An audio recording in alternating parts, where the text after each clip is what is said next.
με θεματική ενότητα Οικουμενικότητα και Εκκλησία, καλούμε τον καθηγητή του Τμήματος Κοινωνικής Θεολογίας και Χριστιανικού Πολιτισμού του Αριστοτελείου Πανεπιστημίου Θεσσαλονίκης, κύριο Βασίλειο Τσίγκο, να αναλάβει την Προεδρία και τους εισηγητές της 4ης Συνεδρίας, τον καθηγητή της Θεολογικής Σχολής του Αριστοτελείου Πανεπιστημίου Θεσσαλονίκης, κύριο Στυλιανό Τσομπανίδη, τον αναπληρωτή καθηγητή της Θεολογικής Σχολής του Αριστοτελείου Πανεπιστημίου Θεσσαλονίκης, κύριο Γρηγόριο Λιάντα, τον επίκουρο καθηγητή της Θεολογικής Σχολής του Αριστοτελείου Πανεπιστημίου Θεσσαλονίκης, κύριο Στυλιανό Χαραλαμπίδη, και τον κύριο Αχιλλέα Παπατόλιο, ο οποίος είναι μεταδιδάκτορ της Θεολογικής Σχολής του Αριστοτελείου Πανεπιστημίου Θεσσαλονίκης.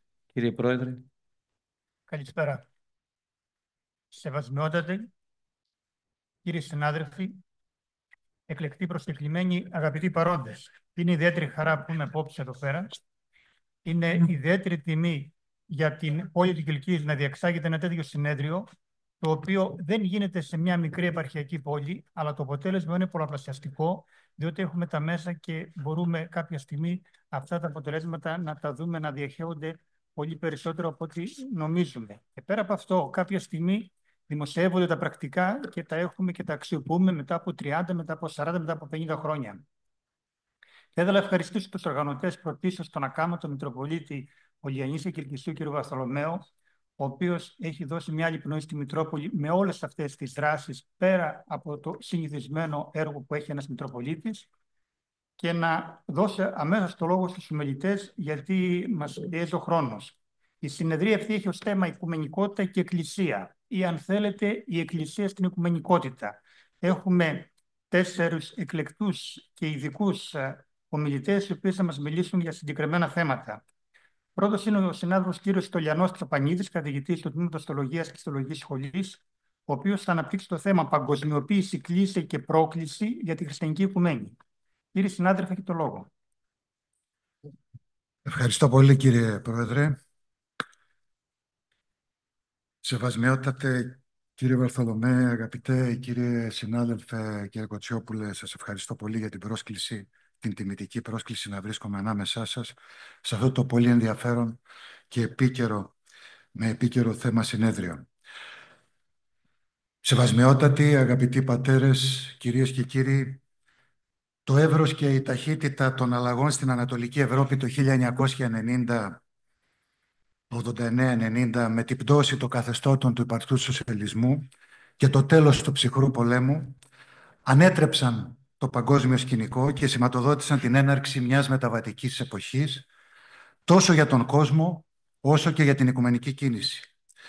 Η χριστιανική οικουμένη βρέθηκε μπροστά στην πρόκληση της παγκόσμιας διαδικασίας της αλλαγής, η οποία συνδέθηκε με την έννοια της παγκοσμιοποίησης.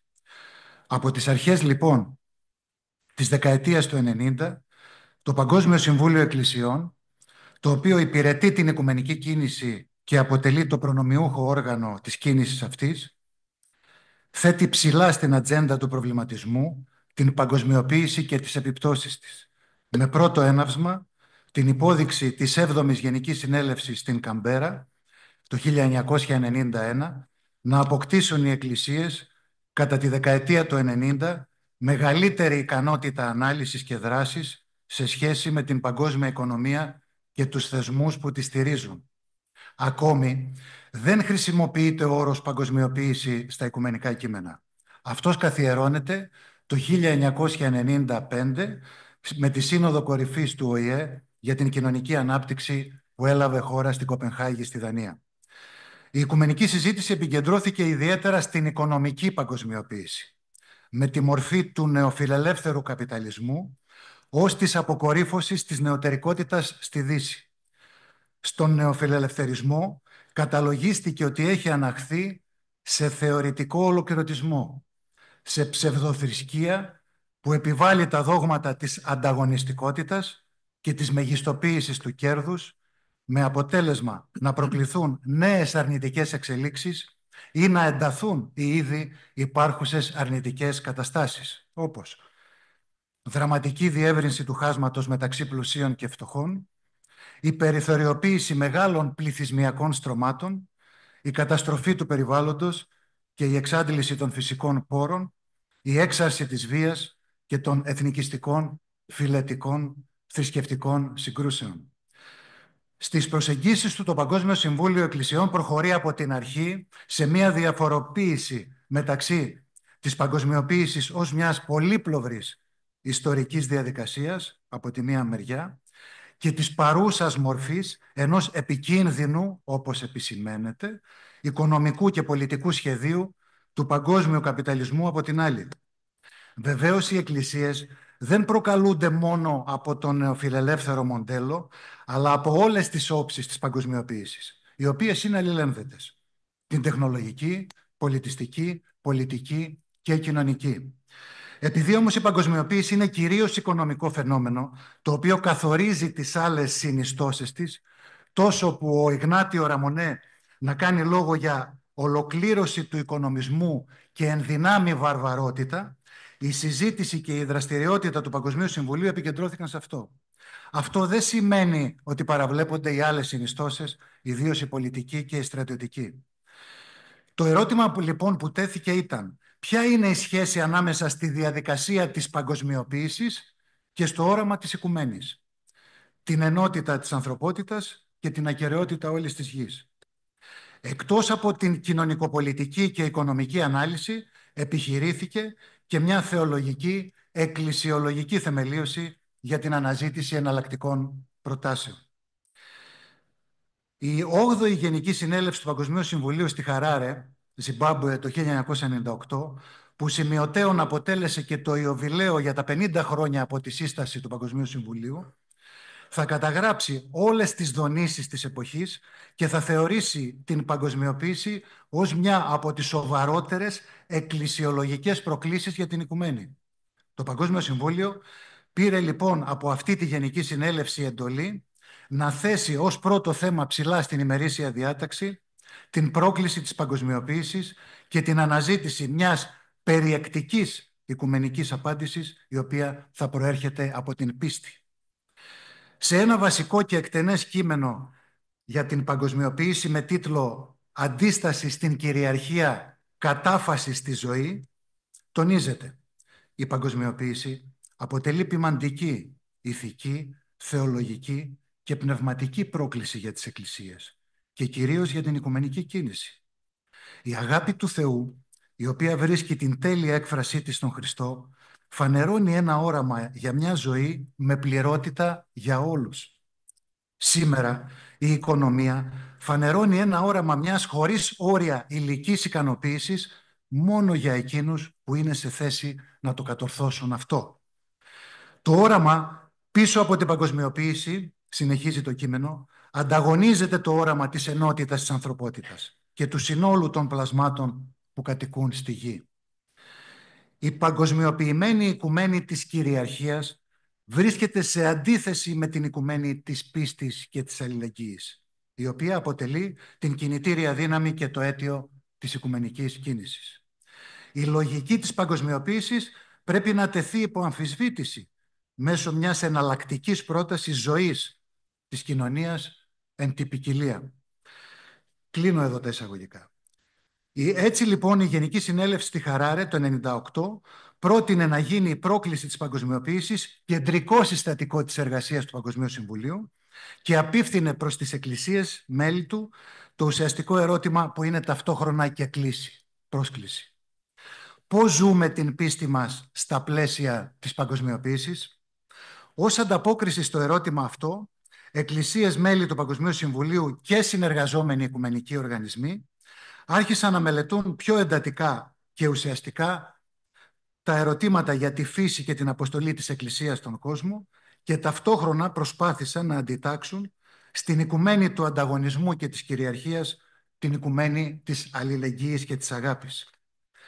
Σε μια σειρά μελετών και συνδιασκέψεων σε όλο τον κόσμο που συμμετείχαν όχι μόνο θεολόγοι αλλά και οικονομολόγοι και κοινωνιολόγοι, αναλύθηκαν οι επιδράσεις της παγκοσμιοποίησης σε όλες τις υπήρους. Αναζητήθηκαν τοποθετήσεις για εναλλακτικές απαντήσεις και έγινε προσπάθεια να ισχυροποιηθεί η αλληλεγγύη της οικουμενικής κοινότητας. Η διαδικασία κορυφώθηκε με τη διακήρυξη οικονομία της ζωής, δικαιοσύνη και ειρήνη για όλους, καθώς και με την πρόσκληση των Γενικών Συνελεύσεων, είναι οι πιο πρόσφατες Γενικές Συνελεύσεις, στο Μπουσάν της Κορέας το 2013 και στην Καρλσρούη της Γερμανίας το 2022, για μια προσκυνηματική πορεία, όπως ονομάστηκε, για δικαιοσύνη και ειρήνη για τη ζωή, προκειμένου να υπερβαθεί το πνεύμα, η λογική και η πράξη του κυρίαρχου θανατηφόρου οικονομικού συστήματος. Τα κυριότερα χαρακτηριστικά μιας οικονομίας στην υπηρεσία της ζωής, σύμφωνα με τα κείμενα, προσφέρει η ίδια η οικονομία του Θεού, η οποία προάγει το μοίρασμα, την παγκόσμια αλληλεγγύη, την ανθρώπινη αξιοπρέπεια, καθώς επίσης και την αγάπη και τη μέριμνα για την ακεραιότητα όλης της δημιουργίας. Με τον τρόπο αυτό μπορούμε να πούμε ότι επανέρχεται μια επίγουσα, μάλλον πιο επίγουσα και επιτακτική σήμερα, παγκόσμια προοπτική αλληλεγγύης, η οποία είχε εκφραστεί και παλαιότερα σε οικουμενικό επίπεδο, που έλεγε το εξής: οι πλούσιοι πρέπει να ζήσουν πιο απλά για να μπορούν οι φτωχοί απλώς να ζήσουν. Πάντως σήμερα είναι ελπιδοφόρο το γεγονός ότι έχει επέλθει μια συνολική οικουμενική συμφωνία, τόσο στον τρόπο που διαβάζονται από την παγκόσμια χριστιανική κοινότητα τα σημεία των καιρών, όσο και στην αφύπνιση της αίσθησης του επίκαιρου χρέους και της αποφασιστικότητας για κοινή δράση, προκειμένου αφενός να καταπολεμηθούν τα αίτια και αφετέρου να αποτραπούν καταστροφικές συνέπειες της παρούσας κατάστασης για τον κοινό οίκο. Συγκεκριμένα πολλές είναι οι ομοιότητες μεταξύ των κειμένων που παρήχθησαν από το Παγκόσμιο Συμβούλιο και του Πάπα Φραγκίσκου στην Αποστολική Παρένεση «Η Χαρά του Ευαγγελίου» το 2013 και στην οικολογική του εγκύκλιο «Laudato Si» με υπότιτλο «Για τη φροντίδα του κοινού μας οίκου» το 2015. Στα κείμενα αυτά, τόσο του Συμβουλίου όσο και του Πάπα Φραγκίσκου, η ανάλυση της σημερινής κατάστασης, που χαρακτηρίζεται από επιδεινούμενη πολλαπλή κρίση, οικονομική, κοινωνική, ενεργειακή, κλιματική, επισιτιστική, υγειονομική, και βεβαίως από την αυξανόμενη, συγκαλυμμένη ή απροκάλυπτη βία σε όλα τα επίπεδα, και τη ζούμε και έγινε συζήτηση και προηγουμένως, από την οικογένεια και το σχολείο μέχρι και τις εμπόλεμες καταστάσεις σε πολλά μέρη της γης, εστιάζει λοιπόν το ενδιαφέρον της στον καταλύτη όλων των επιμέρους κρίσεων, δηλαδή στην τεραστίων διαστάσεων και απροσδιόριστη σε διάρκεια και συνέπειες παγκόσμια οικονομική κρίση. Το συμπέρασμά του των κειμένων όλων το συνοψίζει ο Πάπας Φραγκίσκος με έναν πολύ ωραίο τρόπο, με μία φράση: αυτή η οικονομία χφωνεύει. Μαζί με αυτό ο Πάπας λέει ένα πολλαπλό όχι σε διάφορες όψεις της παγκοσμιοποίησης και του πολιτισμού της, σε εισαγωγικά. Όχι σε μία οικονομία του αποκλεισμού. Όχι στη νέα ειδωλολατρία του χρήματος. Όχι σε ένα χρήμα που κυβερνά αντί να υπηρετεί. Όχι στην ανισότητα που γεννά βία. Με μια δυναμική, κριτική, διαφορετική από το κλασικό ύφος των παρενέσεων των προκατόχων του, ο Πάπας Φραγκίσκος ξεχωρίζει ανάμεσα στα αίτια για τη σημερινή ζωφερή κατάσταση την άρνηση του πρωτείου του ανθρώπινου προσώπου. Αυτή η άρνηση καθιστά την αγορά και το χρήμα είδωλα ενός άσπλαχνου φετιχισμού, ο οποίος οδηγεί στη δικτατορία μιας οικονομίας χωρίς ανθρώπινο πρόσωπο. Παρόμοια σκέψη, και εδώ έχει τεράστιο ενδιαφέρον και ορολογία, που αναπτύσσεται στην οικουμενική κίνηση και στις τοποθετήσεις του Πάπα Φραγκίσκου, συναντάμε και στην Ορθόδοξη Εκκλησία, που συμμετέχει σε αυτή τη διαδικασία από την αρχή. Για την Ορθόδοξη Εκκλησία και Θεολογία, η ιερότητα και θεότητα του ανθρώπινου προσώπου αποτελεί το θεμέλιο για την πραγματική ειρήνη και τη δικαιοσύνη στον κόσμο.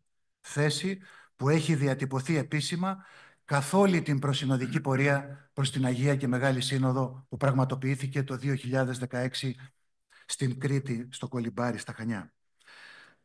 Όπως με σαφήνεια έχει διατυπώσει ο Οικουμενικός Πατριάρχης Βαρθολομαίος, τον οποίο φιλοξενήσατε πριν από ένα μήνα, σεβασμιότατε, αυτή στιγμής εγκαταλειφθεί ο σεβασμός προς τον άνθρωπον ως απαράβατος όρος του ήθους ημών και ειδωλοποιηθούν και λατρευτούν τα μεγέθη της οικονομίας, της εξουσίας, της δυνατότητας επηρεασμού των μαζών, άρχεται η άπλιστος πλεονεξία, η οποία μοιραίως οδηγεί τους έχοντας εις το να αυξάνουν το έχειν αυτών.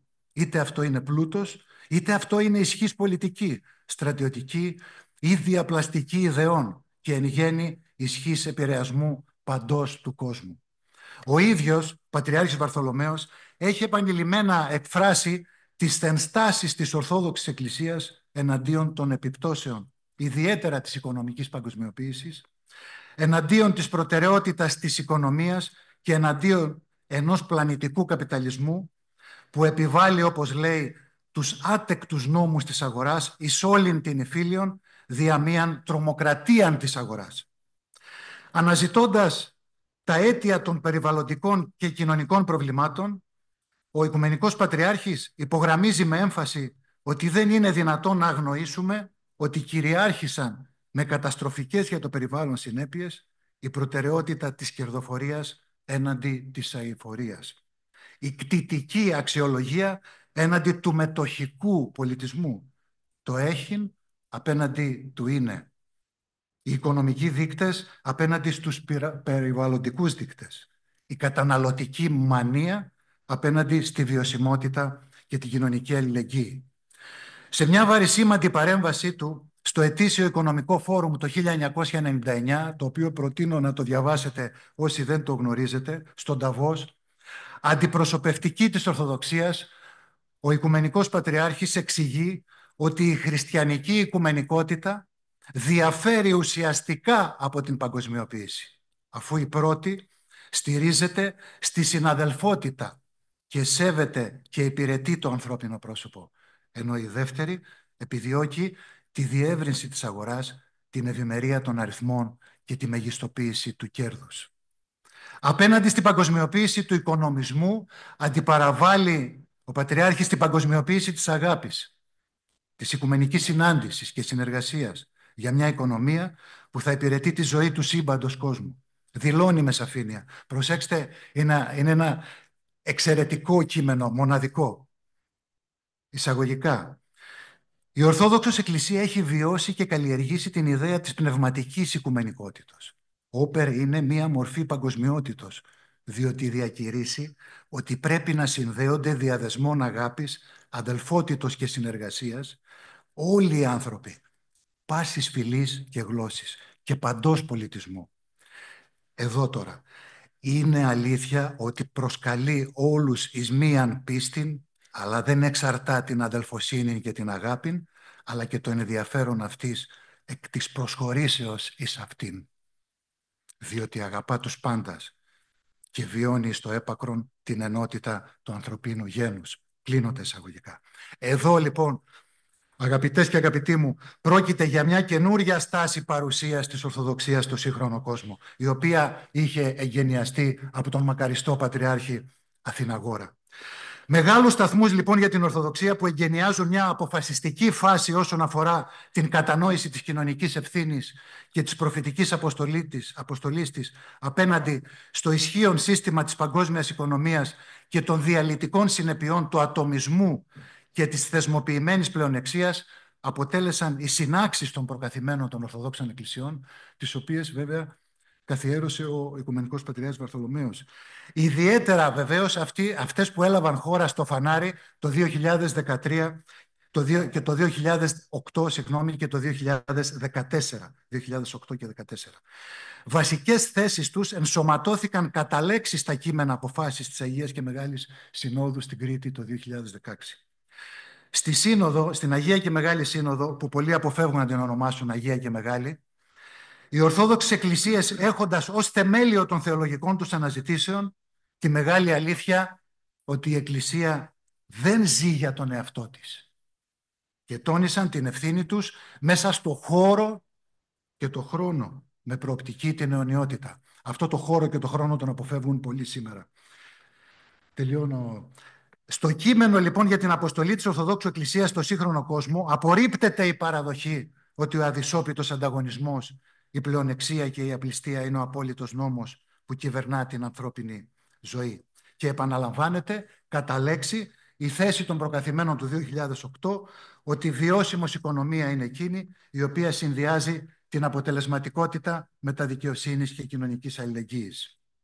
Επίσης, στην εγκύκλιο της Συνόδου, με τίτλο «Η Εκκλησία ενώπιον της παγκοσμιοποιήσεως», στην ενότητα 6 επισημαίνεται η σύγχρονος ιδεολογία της παγκοσμιοποιήσεως, η οποία επιβάλλεται αθορύβως και εξαπλούτερα ραγδαίως, προκαλεί ήδη ισχυρούς κλειδονισμούς στην οικονομία και την κοινωνία εις παγκόσμιον κλίμακα.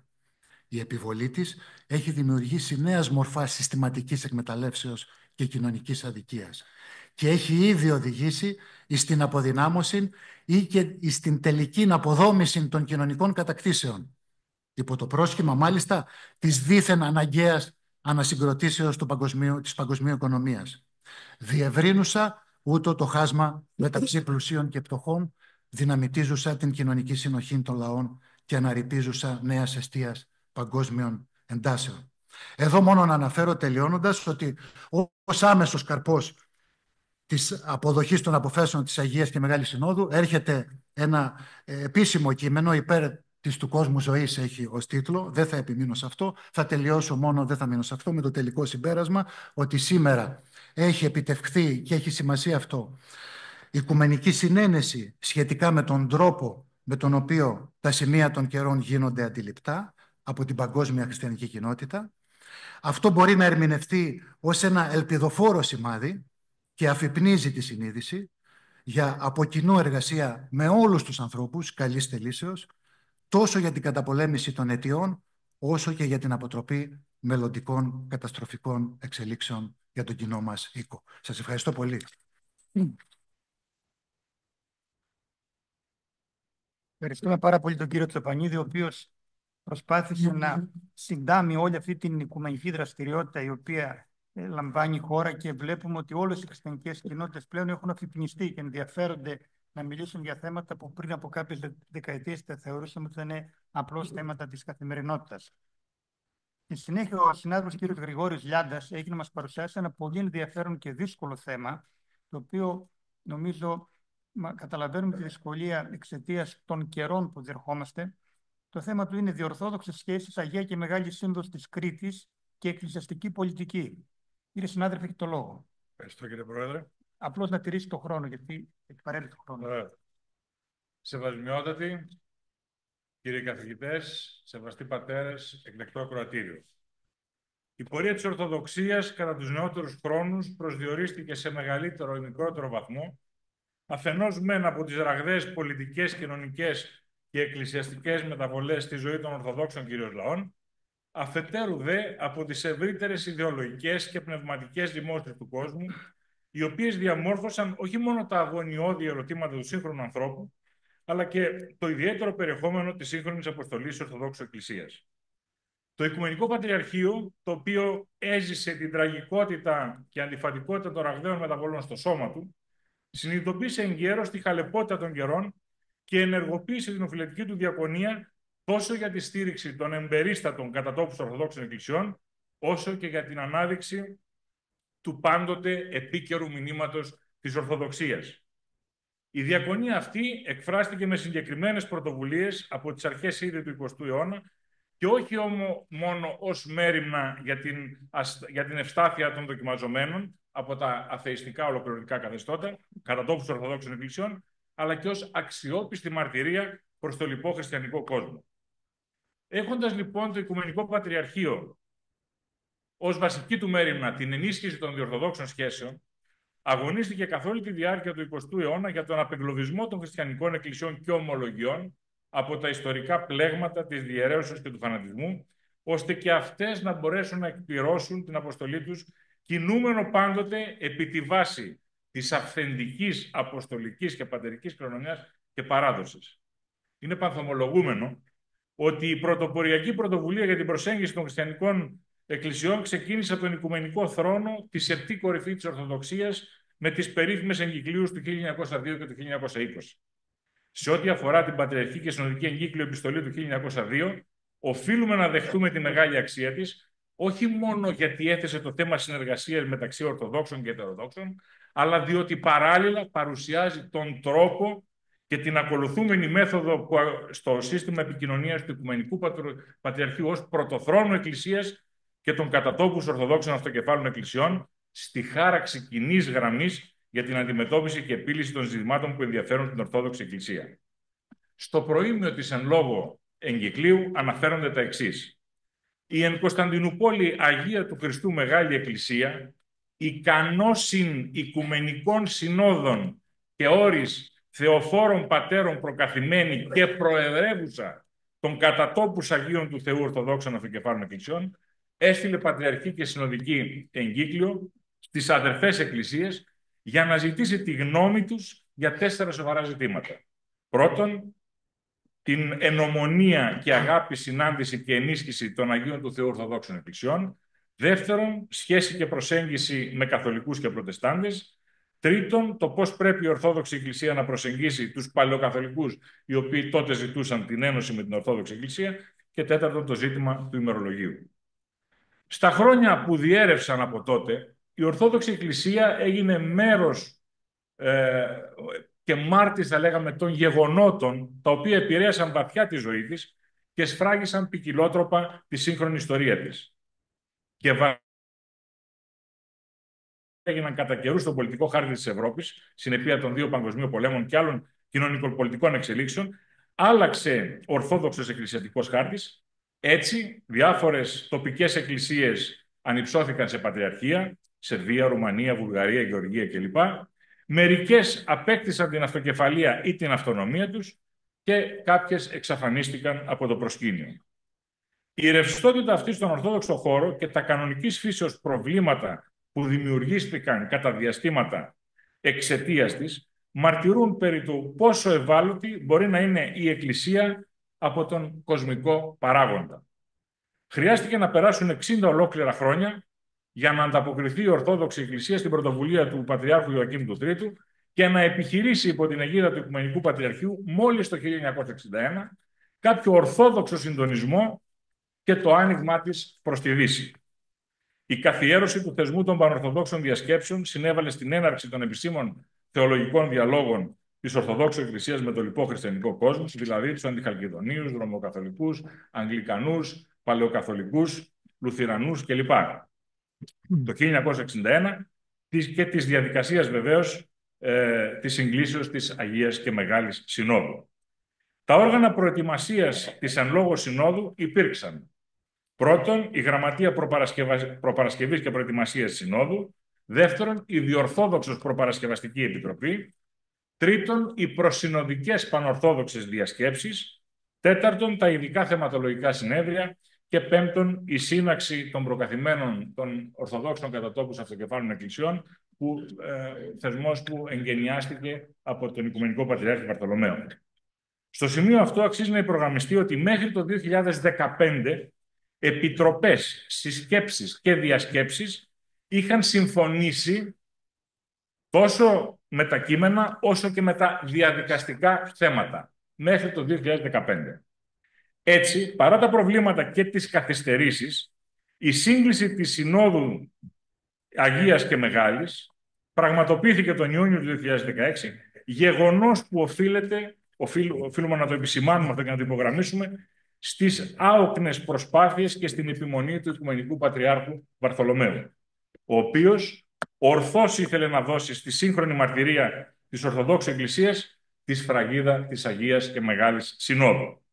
Άλλωστε, ο Οικουμενικός Πατριάρχης Βαρθολομαίος γνώριζε καλά ότι χωρίς συντονισμό και σύμπραξη, χωρίς σύμπνοια και κοινή στον κόσμο μαρτυρία, η Ορθοδοξία δύσκολα μπορεί να διαδραματίσει τον πρωτοποριακό της ρόλο.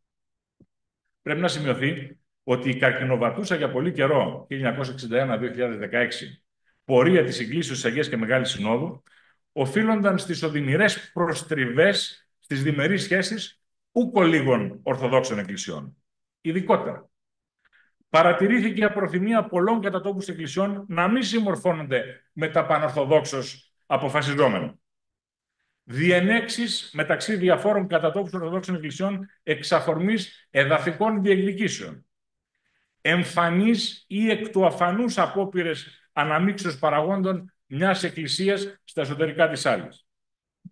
Εύστοχα ο μακαριστός Μέγας Πρωτοπρεσβύτερος του Οικουμενικού Θρόνου Γεώργιος Τσέτσης υποστήριζε ότι σε πολλές κατατόπους εκκλησίες υπάρχει μια τάση να κινούνται και να ενεργούν όχι τόσο προς το συμφέρον συνόλης της Ορθοδοξίας, όσο υπό το πρίσμα των δικών της η κάθε μια στρατηγικών σχεδίων, εδαφικών βλέψεων ή πολιτικών συμφερόντων. Αυτό βέβαια συνεπάγεται μια ασκούμενη εσφαλμένος αυτοκεφαλία, η οποία πλήττει το ενιαίο σώμα της Ορθοδόξου Εκκλησίας. Από την Ογεία και Μεγάλη Σύνοδο της Κρήτης απήχαν ως γνωστόν 4 εκκλησίες, αυτές της Αντιοχίας, Ρωσίας, Βουλγαρίας και Γεωργίας. Κυριολεκτικά την τελευταία στιγμή, οι εκκλησίες αυτές αρνήθηκαν να συμμετάσχουν στις εργασίες συνόδου, επικαλούμενες μεταξύ άλλων τις δήθεν αδιαφανείς δαπάνες, το πώς θα καθίσουν οι προκαθήμενοι στην αίθουσα συνεδριάσεων, προβλήματα με τα θέματα ημερήσιας διατάξεως και άλλα. Στο πλαίσιο αυτό, ο καθηγητής και σύμβουλος του Οικουμενικού Πατριάρχου Βαρθολομαίου, Κωνσταντίνος Δελικοσταντής, μας ενημερώνει χαρακτηριστικά, λέγοντας ότι οι εκκλησίες της Ρωσίας και της Βουλγαρίας είχαν υπογράψει ατρεφερέντουμ στη Σύνοδο κείμενα, τον κανονισμό λειτουργίας της Συνόδου και τις αποφάσεις της Συνόδου των Προκαθημένων τον Ιανουάριο του 2016, στο Σαμπεζί της Γενέβης. Αξιοσημείωτο είναι επίσης το γεγονός ότι η Εκκλησία της Αντιοχίας αρνήθηκε να υπογράψει τις αποφάσεις εν λόγω σύναξη των Προκαθημένων, που όμως περιλαμβάνονταν 5 κείμενα τα οποία είχε πριν υπογράψει. Η Εκκλησία της Ρωσίας πρότεινε στον Οικουμενικό Πατριάρχη να συγκαλέσει μερικές ημέρες πριν την έναρξη των εργασιών της Συνόδου έκτακτη προσυνοδική πανορθόδοξη διάσκεψη για να εξεταστεί πιθανή αναβολή της Συνόδου, γεγονός βεβαίως που απερίφθη άμεσα από τον Οικουμενικό Πατριάρχη. Κατά τη διάρκεια των εργασιών της Συνόδου, της Αγίας και Μεγάλης, της Κρήτης, συζητήθηκαν και εγκρίθηκαν τα 6 κείμενα της ημερησίας διάταξης και καταρτίστηκε η εγκύκλειος και το μήνυμα της Συνόδου. Τα κείμενα αυτά αναφέρονται στη μυστηριακή και νοηματική ζωή της Ορθοδόξου Εκκλησίας, στις σχέσεις της με το λοιπό χριστιανικό κόσμο, καθώς και στην αποστολή της Ορθοδόξου Εκκλησίας σήμερα. Ο Οικουμενικός Πατριάρχης Βαρθολομαίος αναφέρθηκε με έμφαση στην καθοριστική σημασία της ευρύτερης αποδοχής και εφαρμογής των αποφάσεων της Αγίας και Μεγάλης Συνόδου, λέγοντας ότι οι συνοδικές αποφάσεις πρέπει να ενταχθούν στη ζωή των κατατόπους Ορθοδόξων Εκκλησιών, να κοινοποιηθούν στις ενορίες, αρχιεπισκοπές, μητροπόλεις, ιερές μονές και να συζητηθούν στις θεολογικές και εκκλησιαστικές σχολές. Η διαδικασία αποδοχής και εφαρμογής των θεσπισμάτων της Αγίας και Μεγάλης Συνόδου της Ορθοδόξου Εκκλησίας αποτελεί την ουσιαστική έκφραση της συνοδικής αυτής ταυτότητας. Η Αγία και Μεγάλη Σύνοδος απέβλεπε στο να αναδείξει την ανοιχτοσύνη συνόλου της Ορθοδοξίας προς τον κόσμο. Από τα προαναφερθέντα προκύπτει ότι οι πανορθόδοξες διασκέψεις, οι διορθόδοξες προπαρασκευαστικές επιτροπές, οι προσυνοδικές πανορθόδοξες διασκέψεις κατά τις τελευταίες δεκαετίες και επίσης οι εγγενιαστήσεις από τον Οικουμενικό Πατριάρχη Βαρθολομαίο συνάξεις των Ορθοδόξων Παρακειμένων ανήκουν στον πυρήνα της Ορθοδόξου εκκλησιαστικής ζωής στην εποχή μας και επιβεβαιώνουν την αδιάπτωτη συνοδική ταυτότητα της Ορθοδοξίας. Θα λέγαμε ότι μαρτυρούν και αποτελούν μαρτυρία της ενότητας της Ορθοδόξου Εκκλησίας, αλλά και των εντάσσεων στις διορθόδοξες σχέσεις. Η απροσδόκητη αποχή των 4 Ορθοδόξων Εκκλησιών από τη Σύνοδο της Κρήτης είχε βεβαίως τις επιπτώσεις της, όμως δεν έθιξε την συνοδική συνείδηση της Ορθοδοξίας. Συμπερασματικά, η κανονική τάξη και οι ιστορικές συγκυρίες ανέδειξαν τον ιδιαίτερο ρόλο του Οικουμενικού Πατριαρχείου τόσο κατά την πρώτη όσο και κατά την δεύτερη χιλιετία του ιστορικού βίου της Εκκλησίας. Τόσο η κανονική παράδοση όσο και η εκκλησιαστική πράξη υπήρξαν πάντοτε και παραμένουν συνεχώς τα σταθερά και αμετάβλητα κριτήρια για την εύρυθμη λειτουργία των διορθόδοξων σχέσεων. Η σύγκληση, η λειτουργία και οι αποφάσεις των πανορθοδόξων διασκέψεων της δεκαετίας του 60 υπήρξαν μια αυθεντική έκφραση του ακαταλείπτου κύρους της μακραίωνης Ορθοδόξου παράδοσης, τόσο για την περιφρούρηση της εσωτερικής ενότητας της Ορθοδοξίας, όσο και για τις σχέσεις της με το λοιπό χριστιανικό κόσμο.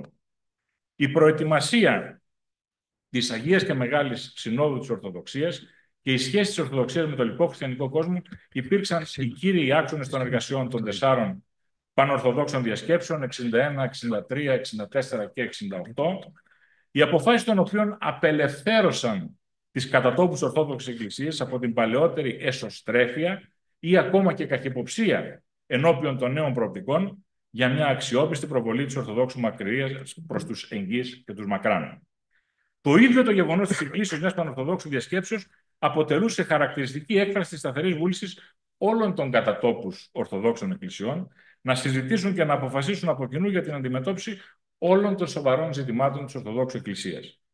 Τέλος, από τα όσα διαδραματίστηκαν σε διορθόδοξο επίπεδο κατά τη διάρκεια του 20ου και των αρχών του 21ου αιώνα, με στόχο την προετοιμασία και τη σύγκληση της Αγίας και Μεγάλης Συνόδου, οδηγούμαστε στο συμπέρασμα ότι η συνεχής ενίσχυση των διορθοδόξων σχέσεων υπό την εμπνευσμένη φροντίδα του Οικουμενικού Πατριαρχείου, το οποίο αποτελεί το βασικό εκφραστή της Ορθοδόξου Ενότητος, είναι ο σημαντικότερος παράγοντας για την ορθή εκπλήρωση της συγχρόνου αποστολής της Ορθοδοξίας. Σας ευχαριστώ.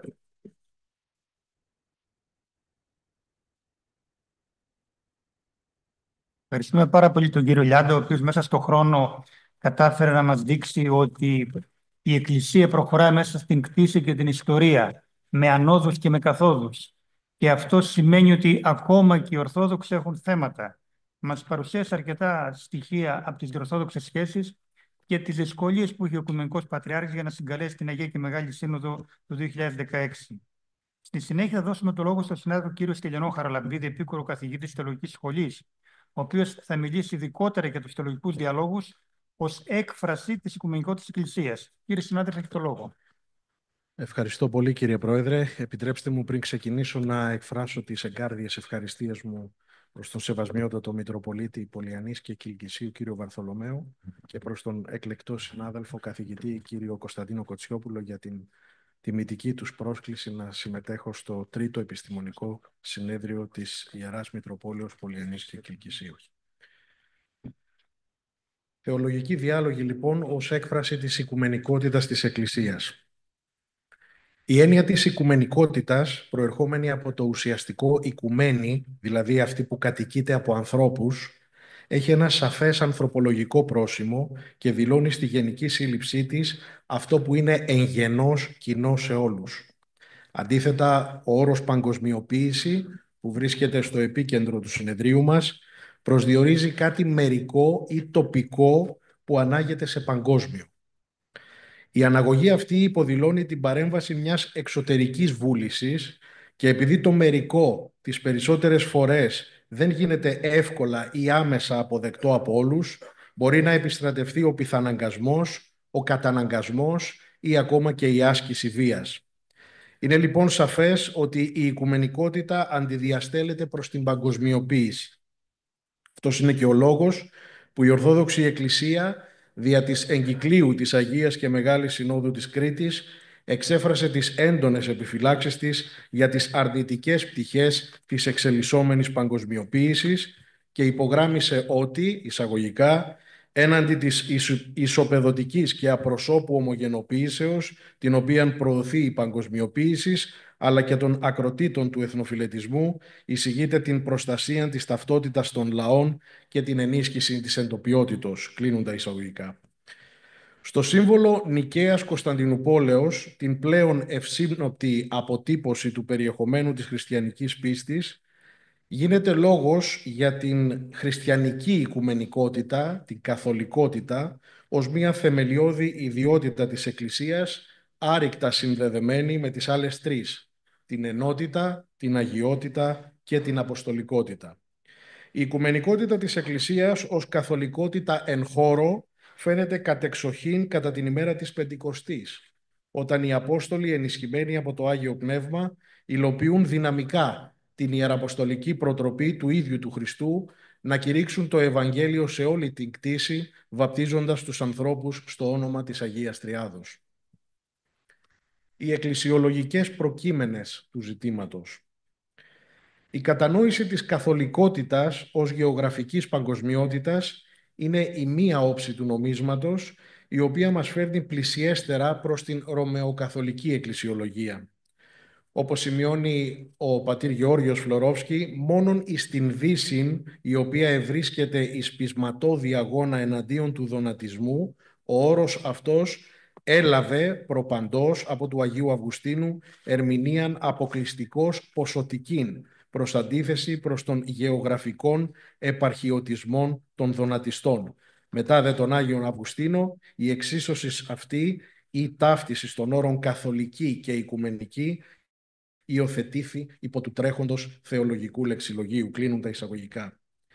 Για την Ορθόδοξη και εν πολλοίς και για την μετά τη Δεύτερη Σύνοδο του Βατικανού ρωμαιοκαθολική κατανόηση των πραγμάτων, η καθολικότητα διαθέτει επιπλέον και μία εσωτερική, ποιοτική και θεολογική διάσταση.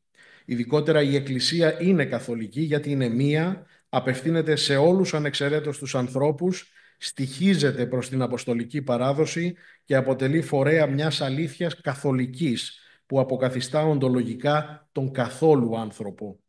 Στην τελευταία αυτή παράμετρο στέκεται ιδιαίτερα ο Άγιος Κύριλλος Ιεροσολύμων, επισημένοντας ότι η Εκκλησία δεν είναι καθολική μόνο εξαιτίας του μηνύματος που εξαγγέλει στον σύμπαντα κόσμο, αλλά και διότι έχει τη δυνατότητα να θεραπεύει το τραύμα και να αποκαθιστά τη διάσπαση που προκαλεί στην ανθρώπινη ύπαρξη η αμαρτία, χορηγώντας ταυτόχρονα το σύνολο των πνευματικών χαρισμάτων.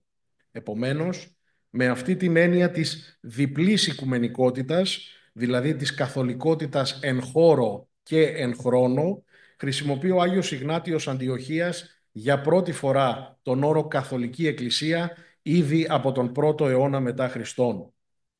Η καθολικότητα της Εκκλησίας όμως δεν συνιστά ένα άθροισμα επιμέρους καθολικοτήτων. Κάθε τοπική εκκλησία είναι μια πλήρης εκκλησία, η Καθολική Εκκλησία. Δεν αποτελεί ένα τμήμα της Καθολικής Εκκλησίας κατά τον ίδιο τρόπο που και ο ευχαριστιακός άρτος είναι μελιζόμενος και μη διαιρούμενος, εστιόμενος και μηδέποτε δαπανόμενος. Ο Άγιος Πολύκαρπος Σμύρνης αποκαλείται επίσκοπος της εν Σμύρνη Καθολικής Εκκλησίας, η οποία βρίσκεται στον αντίποδα της μερικότητας των σχισματικών ή αιρετικών κοινοτήτων, διότι διατηρεί την καθολικώς διαδεδομένη ορθόδοξη πίστη.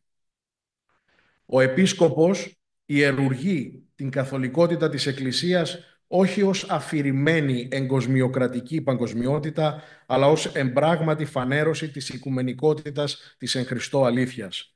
Αυτός είναι και ο λόγος για τον οποίο η εκκλησιαστική παράδοση ομόφωνα υπογραμμίζει ότι όπου αν φανεί ο επίσκοπος, εκεί το πλήθος έστω, ώσπερ όπου ανεί Χριστός, εκεί και η Καθολική Εκκλησία. Η καθολικότητα της τοπικής εκκλησίας αποτυπώνεται κατεξοχήν στην υπό τον επίσκοπο ευχαριστία. Ο όρος σώμα Χριστού, αποδιδόμενος τόσο στον ευχαριστιακό άρτο όσο και στην τοπική εκκλησία, εκφράζει ήδη από τις απαρχές της χριστιανικής γραμματείας την διάρρηκτη ενότητα μεταξύ εκκλησίας και ευχαριστίας. Το στοιχείο της οικουμενικότητας εξάλλου είναι πρόδειλο μέσα στην ευχαριστία, η οποία τελείται υπέρ της οικουμένης και υπέρ της του κόσμου ζωής και σωτηρίας. Είναι ανάγκη βέβαια να σημειώσουμε ότι η καθολικότητα της τοπικής εκκλησίας δεν είναι μία αυτάρκης καθολικότητα, αλλά μία καθολικότητα εν σχέση, δηλαδή δεν αναιρεί την επιβεβλημένη συσχέτισή της με την ανατινικουμένη καθολική εκκλησία. Η διατήρηση της εύθραυστης εκκλησιολογικής και κανονικής ισορροπίας μεταξύ των δύο αυτών θεμελιωδών πυλώνων της εκκλησιολογίας, δηλαδή της τοπικής και της ανατινικουμένη εκκλησίας, ανατίθεται στη Σύνοδο. Από τη μια ο συνοδικός θεσμός δεν πρέπει να καταλύει την καθολικότητα και την αυτοτέλεια της τοπικής εκκλησίας και από την άλλη η αυτοτέλεια της τοπικής εκκλησίας δεν πρέπει να παρακολύει τη λειτουργία του συνοδικού θεσμού. Οι θεολογικοί διάλογοι τώρα της Ορθόδοξης Εκκλησίας. Η έναρξη διμερών θεολογικών διαλόγων και η εν γέννη συμμετοχή της Ορθόδοξης Εκκλησίας στην οικουμενική κίνηση αποφασίστηκε ομόφωνα από τις κατατόπους Ορθόδοξες Εκκλησίες με βάση το σκεπτικό της εγκυκλίου του Οικουμενικού Πατριαρχείου του έτους 1920 ότι, εισαγωγικά, η των διαφόρων χριστιανικών εκκλησιών προσέγγισης προς αλλήλας και κοινωνία ούκ αποκλείεται υπό των υφισταμένων μεταξύ αυτών δογματικών διαφορών και ότι τη αυτή της προσέγγισης τα μάλα εστίν ευκταία και αναγκαία και πολλαχώς χρήσιμος. Κλείνουν τα εισαγωγικά. Η ομοφωνία στη λήψη της σχετικής απόφασης δεν εμπόδισε ασφαλώς στο διάβα των δεκαετιών ορισμένες ορθόδοξες εκκλησίες ούτε να αποχωρήσουν από το οικουμενικό προσκήνιο, αλλά ούτε και να διατυπώσουν τις κριτικές επιφυλάξεις ή και τις αντιρρήσεις τους στα αντρεφερέντουμ κείμενα της οικουμενικής κίνησης. Από την πρώτη στιγμή κατέστη εξάλλου σαφές στους συμμετέχοντες στους θεολογικούς διαλόγους ότι αποτελεί κρίσιμη προτεραιότητα η αποσαφήνιση του εκκλησιολογικού ζητήματος και γι' αυτό το κέντρο βάρους δόθηκε όχι μόνο σε σοβαρά δογματικά ζητήματα, αλλά και σε επιμέρους σημαντικές πτυχές της εκκλησιολογικής διδασκαλίας. Δεν πρέπει να λησμονούμε ότι η οικουμενική κίνηση εν γέννη είναι ένα σύνθετο φαινόμενο, το οποίο δεν εξελίσσεται σε συνθήκες εργαστηρίου, αλλά διαμορφώνεται από τη δυναμική της ιστορίας, ενώ ταυτόχρονα έχει γνωρίσει την πιο αντιφατική αποτίμηση, κειμενόμενη από την επιφυλακτικότητα, την απαξίωση και την άρνηση, έως την ενθουσιώδη και άκριτη αποδοχή, με ενδιάμεσες θέσεις τη θεώρησή της ως ενός πεδίου όπου παρέχονται ευκαιρίες συνάντησης, αλληλογνωριμίας και αλληλοεκτίμησης των χριστιανών ή κατά μία άλλη διατύπωση, εισαγωγικά, ως μία των οδών την οποίαν εξέλεξε ο Κύριος ή να καταστήσει περισσότερον ακουστήν εις τους ανθρώπους την καινήν εντολήν της αγάπης. Κλείνουν τα εισαγωγικά. Σε κάθε περίπτωση, εκείνο που πρέπει να καταστεί συνείδηση είναι ότι ο χώρος της οικουμενικής κίνησης δεν αποτελεί terra incognita για την Ορθόδοξη Εκκλησία. Η ίδια δεν είναι φιλοξενούμενη ή προσκεκλημένη κανενός, αλλά είναι συνοδοιπόρος και συμπρωταγωνίστρια στο οικουμενικό προσκήνιο. Αυτό σημαίνει ότι τόσο οι καλές όσο και οι ατυχείς στιγμές του οικουμενικού διαλόγου την αφορούν εξίσου με τον υπόλοιπο χριστιανικό κόσμο.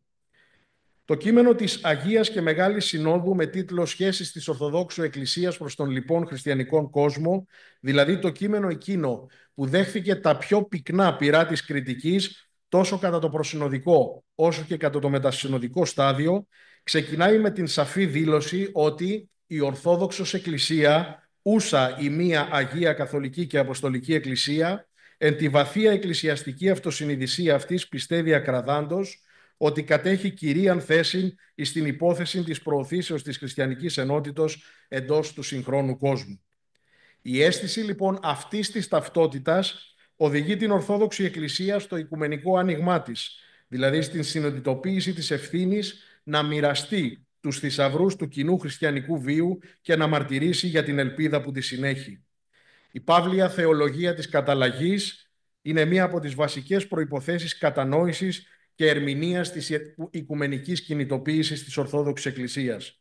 Το έργο της ενότητας και της καταλλαγής είναι το κατεξοχήν έργο του Θεού, του καταλάξαντος ημάς εαυτό δια Ιησού Χριστού και δόντος ημίν την διακονία της καταλλαγής. Άλλωστε είναι γεγονός ότι η Ορθόδοξη Εκκλησία διαχρονικά δεν γνωρίζει άλλο μονοπάτι από εκείνο του διαλόγου. Η απολογητική, αντιαιρετική, συμβολική και εν γέννη πατερική γραμματεία αποτελεί έναν διαρκή και γόνιμο διάλογο προς το εκάστοτε έτερον, με πνεύμα φιλανθρωπίας και οικονομίας. Με το ίδιο πνεύμα συμμετέχει και σήμερα η Ορθόδοξη Εκκλησία στους διμερείς και πολυμερείς διαλόγους, οι οποίοι κατά μία άποψη συνιστούν έργο ποιμαντικής ευθύνης και εκκλησιαστικής οικονομίας. Σε εγκύκλιό του τον Ιανουάριο του 1952, ο Οικουμενικός Πατριάρχης Αθηναγόρας έδωσε με σαφήνεια το στίγμα της Ορθόδοξης συμμετοχής στην οικουμενική κίνηση εν γέννη, σημειώνοντας ότι στόχος της είναι, εισαγωγικά, ή να γνωρίσει και μεταδώ τις ετεροδόξεις των πλούτων της πίστεως, της λατρείας και της οργανώσεως αυτής και την θρησκευτικήν άμα και ασκητικήν αυτής πείρα. Σημείο αναφοράς του σύγχρονου οικουμενικού διαλόγου δεν μπορεί παρά να είναι το κοινό πλαίσιο βίου όλων των χριστιανικών παραδόσεων, δηλαδή ο θησαυρός της καθολικής πίστης της αδιέρετης Εκκλησίας των 11 πρώτων αιώνων. Το ίδιο μήνυμα εξέπεμψαν και κατά την ιστορική πρώτη σύναξή τους στον Φανάρι τον Μάρτιο του 1992 οι προκαθήμενοι των Ορθοδόξων Εκκλησιών. Μέσα στη νέα διεθνή πραγματικότητα που ανέκυψε μετά την κατάρρευση του παγκόσμιου διπολισμού, οι ηγέτες των ανατινικουμένων Ορθοδόξων Εκκλησιών υπογράμμισαν ότι εισαγωγικά η συμμετοχή αυτή, εννοείται στην οικουμενική κίνηση, εστηρίζεται στην πεποίθηση ότι οι Ορθόδοξοι οφείλουμε να συμβάλλομεν κατά δύναμη στην αποκατάσταση της ενότητος, παρέχοντες την μαρτυρία της μιας αδιαιρέτου Εκκλησίας των Αποστόλων, των Πατέρων και των Οικουμενικών Συνόδων. Αυτό επανέλαβε και η Αγία και Μεγάλη Σύνοδος. Οι θεολογικοί διάλογοι διεξάγονται επί το τέλη της αναζητήσεως βάσει της αληθείας της πίστεως και της παραδόσεως της αρχαίας Εκκλησίας των 7 Οικουμενικών Συνόδων της ενότητος όλων των χριστιανών. Έχει υποστηριχθεί η άποψη ότι το ανωτέρω πλαίσιο της ορθόδοξης οικουμενικότητας, δηλαδή η επάνωδος στην κοινή μαρτυρία της αδιέρετης Εκκλησίας, έχει χαρακτήρα αρχαιολογικό, καθώς επιβάλλει την επιστροφή στο εκκλησιαστικό παρελθόν. Στην πραγματικότητα όμως η Ορθόδοξη Εκκλησία δεν εισηγείται μία κίνηση προς τα πίσω, αλλά μία πνευματική εμβάθυνση στην κοινή εμπειρία και τον κοινό βίο του χριστιανικού κόσμου. Θα χρησιμοποιούσα στο σημείο αυτό τη λέξη σπέρμα αντί του όρου πρότυπο. Η επί 11 αιώνες πνευματική, δογματική και κανονική συμπόρευση των χριστιανικών εκκλησιών είναι το σπέρμα που μπορεί να γονιμοποιήσει δημιουργικά τις διεκκλησιαστικές σχέσεις σήμερα και όχι το πρότυπο που καλούμαστε δουλικά και με απώλεια της αίσθησης της ιστορικής εξέλιξης να μιμηθούμε. Η πίστη στην παράδοση της Εκκλησίας δεν ταυτίζεται με την άκρητη και άγωνη προσκόλληση σε σχήματα του παρελθόντος, ούτε με την μακάρια και ανέξοδη επανάπαυση στις δάφνες των προ-ημών. Αν δεχόμαστε ότι η παράδοση αυτή είναι ζωντανή και δεν συνίσταται από εντάλματα ανθρώπων, αλλά είναι η ίδια η ζωή του Αγίου Πνεύματος που γονιμοποιεί διαρκώς την εκκλησιαστική ζωή, τότε πιστός στην εκκλησιαστική παράδοση μπορεί να είναι μόνο εκείνος που παραμένει συνεχώς ανοιχτός στη φωνή του Αγίου Πνεύματος στο εκάστοτε. Είναι ανοιχτός στις πνευματικές ζυμώσεις και αναζητήσεις της εποχής του και ακούει καθαρά τη φωνή του Αγίου Πνεύματος στο εκάστοτε ιστορικό παρόν. Το κρίσιμο στοιχείο εμπροκειμένου είναι η διάθεση μιας από κοινού μαθητείας στο πνεύμα των πατέρων και όχι η άκαρπη και επιθετικού χαρακτήρα αναπαραγωγή πολεμικών αποσπασμάτων των έργων τους. Το ζήτημα αυτό έχει ιδιαίτερο ενδιαφέρον, καθώς παρατηρείται το παράδοξο φαινόμενο τόσο οι πολέμοι όσο και οι υπέρμαχοι του οικουμενικού διαλόγου να επικαλούνται τα κείμενα των πατέρων της Εκκλησίας. Ο οικουμενικός διάλογος όμως οφείλει να παραμείνει πρωτίστως έκφραση πνευματικότητας. Πρόκειται για μια ιδιαίτερα σημαντική παράμετρο η οποία τον καθιστά ουσιαστικά καθολικό. Άλλωστε, δεν είναι χωρίς νόημα το γεγονός ότι το αίτημα της των πάντων ενώσεως αποτελεί τον πυρήνα της αρχιερατικής προσευχής του Χριστού, δηλαδή του λόγους κλάσικους της θεολογίας της εκκλησιαστικής ενότητας. Το έργο του διαλόγου και της ενότητας είναι πρωτίστως έργο του Αγίου Πνεύματος, το οποίο είναι πνεύμα ενότητας και κοινωνίας. Ο Άγιος Γρηγόριος ο Θεολόγος χαρακτηρίζει την ενότητα των μελών της Εκκλησίας καρπό της αρχιτεκτονίας του πνεύματος.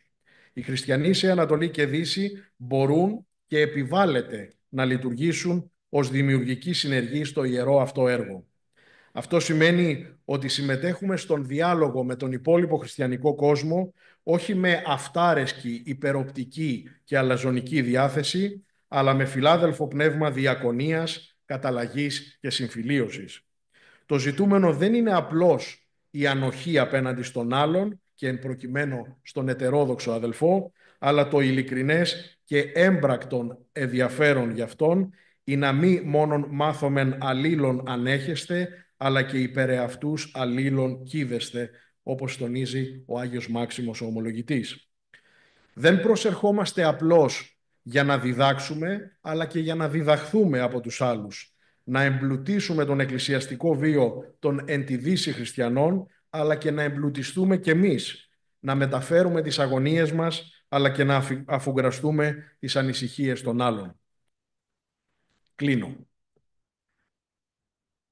Η Εκκλησία του Χριστού, παρά τις διασπάσεις του χριστιανικού κόσμου, παραμένει οντολογικά μία. Άλλωστε, η ενότητα της Εκκλησίας ριζώνει στην ενότητα της ίδιας της τριαδικής κοινωνίας. Το έργο της ενότητας μέσα στην ιστορία δεν αποσκοπεί ούτε στον εκκλησιολογικό σκεπτικισμό, ούτε στον δογματικό μινιμαλισμό, ούτε και σε διπλωματικού χαρακτήρα συμβιβασμό ετερόκλητων θέσεων, διότι σε ανάλογες περιπτώσεις έχει προδιαγράψει την αποτυχία του. Αντίθετα, το έργο αυτό ισοδυναμεί με τον αταλάντευτο προσανατολισμό προς την καθολικότητα της εκκλησιαστικής αλήθειας, δηλαδή με το πέρασμα από την οντολογική στην ιστορική καθολικότητα της Εκκλησίας. Αυτή η καθολικότητα εκφράζεται αλλά και εμπλουτίζεται μέσα από την ποικιλία των μορφών της πνευματικότητας, της λειτουργικής έκφρασης, της άσκησης, της εκκλησιαστικής οργάνωσης και της εκφοράς του δόγματος. Σας ευχαριστώ.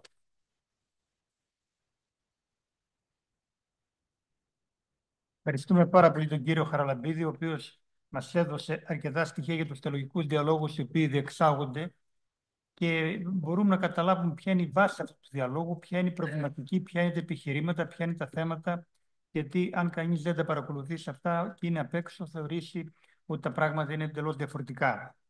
Τελευταία εισήγηση της παρούσης συνεδρίας και του παρόντος συνεδρίου είναι του κυρίου Αχιλλέα Παπατόλη, ο οποίος είναι μεταδιδάκτορας της Θεολογικής Σχολής του Πανεπιστημίου Θεσσαλονίκης, ο οποίος θα μας παρουσιάσει μέσω Zoom την εργασία του με θέμα παγκοσμιότητα και ιεραποστολή. Κύριε Παπατόλη, έχετε το λόγο. Σας ευχαριστώ, κύριε Πρόεδρε της παρούσας συνεδρίας. Θέλω να ευχαριστήσω και εγώ τον Μητροπολίτη Πολιανής και Κιλκυσίου για την τιμητική πρόσκληση και τον επιστημονικό υπεύθυνο του συνεδρίου, τον κύριο Κωνσταντίνο Κοτσιόπουλο. Στο σύγχρονο κόσμο, η ανθρώπινη κοινωνία δέχεται ισχυρές πιέσεις από τις κυρίαρχες αντιλήψεις της παγκοσμιοποίησης προς την κατεύθυνση του περιορισμού των ατομικών ελευθεριών και του παραμερισμού των κοινωνικών δικαιωμάτων.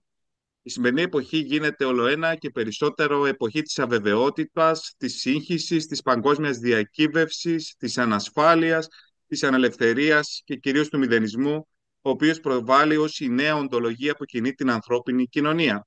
Υφίσταται μια παραθεώρηση των πολιτιστικών ιδιαιτεροτήτων και μια αναντήρητη καθιέρωση ενός γενικευτικού προτύπου που αναζητεί την αποπροσωποποίηση της ζωής στη μαζικότητα, στην αποδοχή της δυνάμεως του ισχυρού σε όλα τα κοινωνικά και πολιτιστικά δρόμενα, στην πολιτική, την τέχνη, την οικονομία, την παιδεία, ακόμα και στη θρησκεία. Επιπλέον, το παγκόσμιο και το υπερεθνικό αντικαθιστά το τοπικό και εθνικό, σχετικοποιείται κάθε ηθική αξία πανανθρώπινης ισχύως, κοινωνικής δικαιοσύνης και αλληλοπροσφοράς. Ο Φράνσις Φουκουγιάμα θα υποστηρίξει ότι οδηγούμαστε σε μια αυξανόμενη ομογενοποίηση όλων των ανθρώπινων κοινωνιών, ανεξάρτητα τις ιστορικές τους καταβολές ή τις πολιτισμικές τους κληρονομιές. Επιδιώκεται ο πολιτισμικός σχετικισμός και ουσιαστικά η παγκοσμιοποιημένη ομογενοποίηση. Κατά το Jürgen Habermas, ζούμε σε ένα μεταεθνικό αστερισμό, σε μια παγκοσμιοποιημένη κοινωνία με διεθνικά κέντρα εξουσίας και πολυεθνοτικά και πολυπολιτισμικά χαρακτηριστικά. Συντελεί τη διαμόρφωση μιας οικουμενικής επικράτειας, όπου δεσπόζει μια ενιαία οικονομική, πολιτική και πολιτιστική εξουσία, με ένα κατά το μάλλον και ή τον μονοσήμαντο χαρακτήρα. Ως αυτός συντελεί τη δημιουργία ενός κόσμου χωρίς σύνορα, όπου την κυριαρχία έχουν οι πολυεθνικές εταιρείες και επιχειρήσεις. Στην Αφρική, για παράδειγμα, επί αιώνες, το πιο μεγάλο μέρος της καλλιεργήσιμης γης και των εκμεταλλεύσιμων δασών δεσμεύτηκε από τις αποικιακές εταιρείες, ενώ τα εθνικά κράτη δεν μπορούν να ασκήσουν ανεξάρτητη οικονομική πολιτική, αλλά ούτε καν να δημιουργούν αυτόνομες κοινωνικές δομές και μορφές κοινωνικής διαστρωμάτωσης. Ακόμη, καταλύονται οι εθνικές ιδιαιτερότητες και εκμηδενίζεται η ιδιαιτερότητα και η ποικιλία των διαφορετικών τρόπων ζωής και σκέψης. Ο Ούρλιχ Μπεκ, ο μεγάλος Γερμανός κοινωνιολόγος, θα τονίσει σχετικά πώς επηρεάζεται αρνητικά η πολιτιστική ελευθερία των λαών. Επιβάλλονται οι πολιτιστικές αξίες και αντιλήψεις των ισχυρών στους ασθενέστερους. Έτσι, συνεχίζει, συμπιέζονται ή και αφανίζονται τοπικοί πολιτισμοί στον βωμό της ομοιομορφίας. Επιδιώκεται, τελειώνει η τυποποιημένη ομοιομορφία και πειθαρχία στην πολιτική, πολιτιστική και θρησκευτική συμπεριφορά και σκέψη. Στην εποχή της παγκοσμιοποίησης, λοιπόν, και της εκοσμίκευσης, της ιδεολογοποίησης της δύναμης και του πλούτου, αποτελεί επίκαιρη πρόκληση η αναζήτηση ενός νέου τρόπου στοχασμού και κατανόησης της σύγχρονης ανθρώπινης κοινωνίας της ύστερης νεωτερικότητας. Η Ορθόδοξη Εκκλησία, μέσω της Ιεραποστολής, αντιλαμβανόμενη τα διέξοδα του τεχνοκρατικού και ορθολογιστικού χαρακτήρα του σημερινού κόσμου, οφείλει να αναδείξει τον κριτικό και προφητικό της λόγο, αντιστεκόμενη στα φαινόμενα προσωπικής και κοινωνικής αλωτρίωσης. Η οικουμενικότητα και η παγκοσμιότητα του χριστιανισμού προσλαμβάνει και παραμερίζει κάθε διάκριση ή περιορισμό. Προσλαμβάνει στους κόρπους της όλους τους ανθρώπους και τους λαούς με τα ιδιαίτερα γνωρίσματά τους. Η Ορθόδοξη Εκκλησία, όπως θα σημειώσει επιγραμματικά ο Μητροπολίτης της Ελβετίας, Δαμασκηνός Παπανδρέου, καταφάσκει και προσλαμβάνει όλο το ανθρώπινο γένος, χωρίς τις εφάμαρτες διαθέσεις. Ανοίγοντας εισαγωγικά, καταργώντας τον κόσμο της ιδιασπάσεως, της αλωτριώσεως, των φιλετικών διακρίσεων και του μίσους, κλείνοντας εισαγωγικά. Η Ορθόδοξη Ιεραποστολή, όπως τονίζει ο μακαριστός Μητροπολίτης Περγάμου Ιωάννης Ζιζιούλας, με άξονα την έννοια του προσώπου, μπορεί να δείξει προς μια παγκοσμιότητα που θα σέβεται τη διαφορά και την ετερότητα, που δεν θα φοβάται τον άλλον, όσο διαφορετικός και αν είναι αυτός, αλλά θα τον αγκαλιάζει ως αδελφό. Δυστυχώς όμως, ο άνθρωπος δυσκολεύεται όχι μόνο να αποδεχθεί, αλλά πολύ περισσότερο να δείξει ανεκτικότητα προς κάθε μορφή ετερότητας και διαφορετικότητας στο πρόσωπο του συνανθρώπου. Η κουλτούρα του σεβασμού του άλλου είναι το πιο ισχυρό αντίδοτο στον κοινωνικό αποκλεισμό, το ρατσισμό, το φανατισμό και τις διακρίσεις παγκοσμιοποίησης. Είναι σημαντικό να κατανοήσουμε, τονίζει ο κοινωνιολόγος Μπάουμαν, ότι η εκτίμηση και η αναγνώριση που όλοι δικαιούμαστε ανεξάρτητα από τη θρησκευτική, την εθνοπολιτισμική και την κοινωνική καταγωγή μας, αποτελούν απαραίτητες προϋποθέσεις για να δομήσουμε μια κοινωνία σεβασμού και αναγνώριση του διαφορετικού. Το ζήτημα του πλουραλισμού των πολιτισμών είναι ένα άμεσο και πρακτικό ζήτημα που οφείλουμε να θέσουμε και να προωθήσουμε ως τη μόνη εφικτή λύση περί του φαινομένου του ρατσισμού. Αποτελεί επίκαιρη πρόκληση η αναζήτηση ενός νέου τρόπου στοχασμού και κατανόησης της ενότητας του πλανήτη και ταυτόχρονα της πολυμορφίας των κόσμων που τον συνθέτουν, θα τονίσει ο καθηγητής Κωνσταντίνος Κοτσιόπουλος. Η οικουμενικότητα της Εκκλησίας προβάλλει την παγκόσμια ποικιλομορφία, την παγκόσμια συνδετικότητα και την παγκόσμια ενδοεπικοινωνία. Κατατείνει στην αξιολογική ανάταση και επιδίωξη, στην πολιτιστική και ηθική προσέγγιση προτύπων ανθρωπισμού, συναδέλφωσης, φιλίας και αμοιβαιότητας μεταξύ των λαών, η οποία συνεπάγεται την απομάκρυνση του χριστιανισμού από την επαρχιακή εγωκεντρικότητα και από το εξωτικό βλέμμα του αποκιοκράτη. Η κοσμιότητα της Εκκλησίας είναι υπερεθνική, επειδή είναι ιεραποστολική και ευχαριστιακή. Αντίθετα, η παγκοσμιοποίηση χωρίς αντιστάσεις στην ηγεμονική δύναμη του χρήματος και της πολιτικής ισχύως γίνεται απειλή των επιμέρους πολιτισμών και της πνευματικής πορείας του ανθρώπου. Η χριστιανική οικουμενικότητα στηρίζεται στη συναδελφότητα, σέβεται και υπηρετεί το ανθρώπινο πρόσωπο, εν αντιθέσει με την παγκοσμιοποίηση, θρησκευτική, πολιτική, οικονομική, η οποία επιδιώκει τη διεύρυνση της αγοράς, την ευημερία των αριθμών και τη μεγιστοποίηση του κέρδους. Σε κάθε περίπτωση, αυτό που προέχει στην εποχή της πολλαπλής νεωτερικότητας είναι η ανάδειξη της ποικιλομορφίας των παραδόσεων, η διατήρηση της ιδιοπροσωπείας των λαών και των εθνών, η αναγνώριση των θρησκευτικών και πολιτισμικών ταυτοτήτων των εκάστοτε κοινωνιών.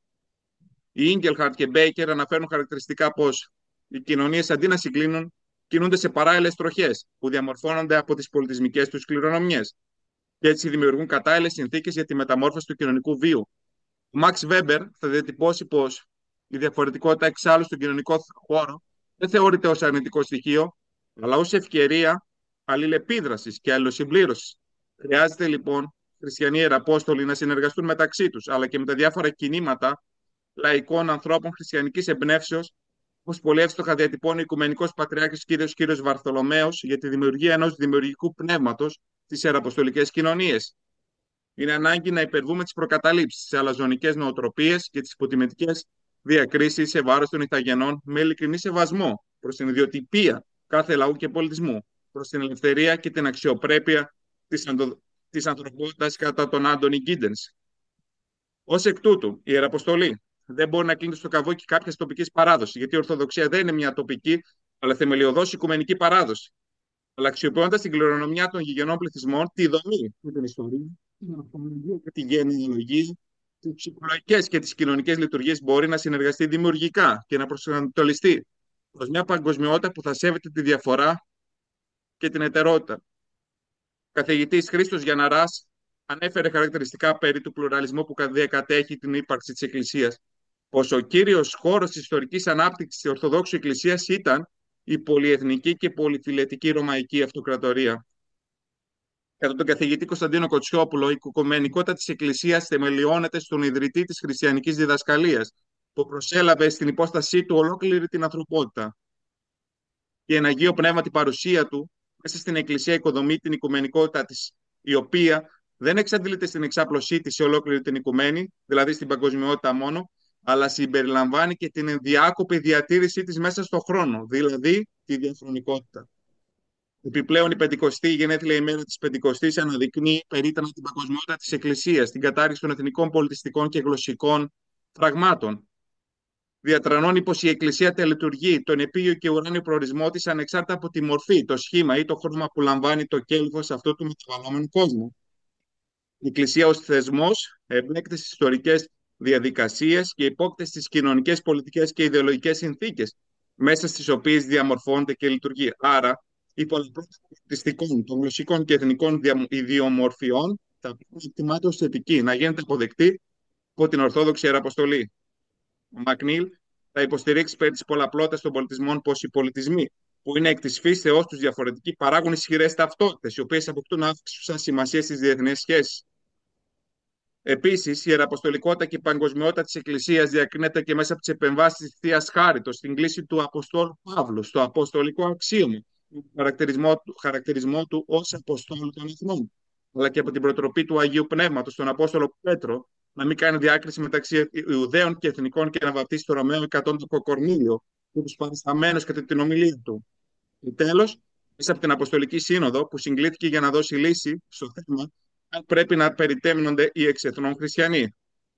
Η απόφαση της Αποστολικής Συνόδου αποτελούσε θρίαμβο του πνεύματος της ελευθερίας, του έργου του Ευαγγελισμού των Εθνών και σηματοδοτούσε την κατάργηση των εθνικών και φυλετικών διακρίσεων. Είχε πλέον καταστεί κοινή συνείδηση των Αποστόλων ότι για τις έθνες είναι ο Θεός την μετάνοια ανέδοκεν η ζωή.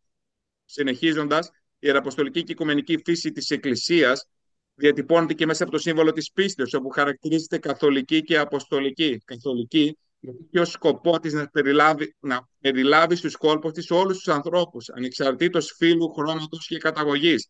Και αποστολική, όχι ασφαλώς με την έννοια της αποστολικής διαδοχής, αλλά και με την έννοια της συνεχίσεως του έργου των Αποστόλων, της διαδόσεως του κηρύγματος του Χριστού εις πάντα τα έθνη, ώστε να δημιουργηθεί μια ενιαία κοινότητα με συγκεκριμένη και επίμνιο. Άλλα πρόβατα έχω, αουκέ στην εκ της αυλής τάκτης, και να με διαγαγήν και της φωνής με ακούσουσιν και γεννήστε μία σπίμνης ποιμήν. Στο ίδιο μήκος κύματος, ο Άγιος Ιωάννης ο Χρυσόστομος αναφέρει ότι έλη της Εκκλησίας είναι η πανταχού της οικουμένης πιστή και όντες και γενόμενοι και εσώμενοι.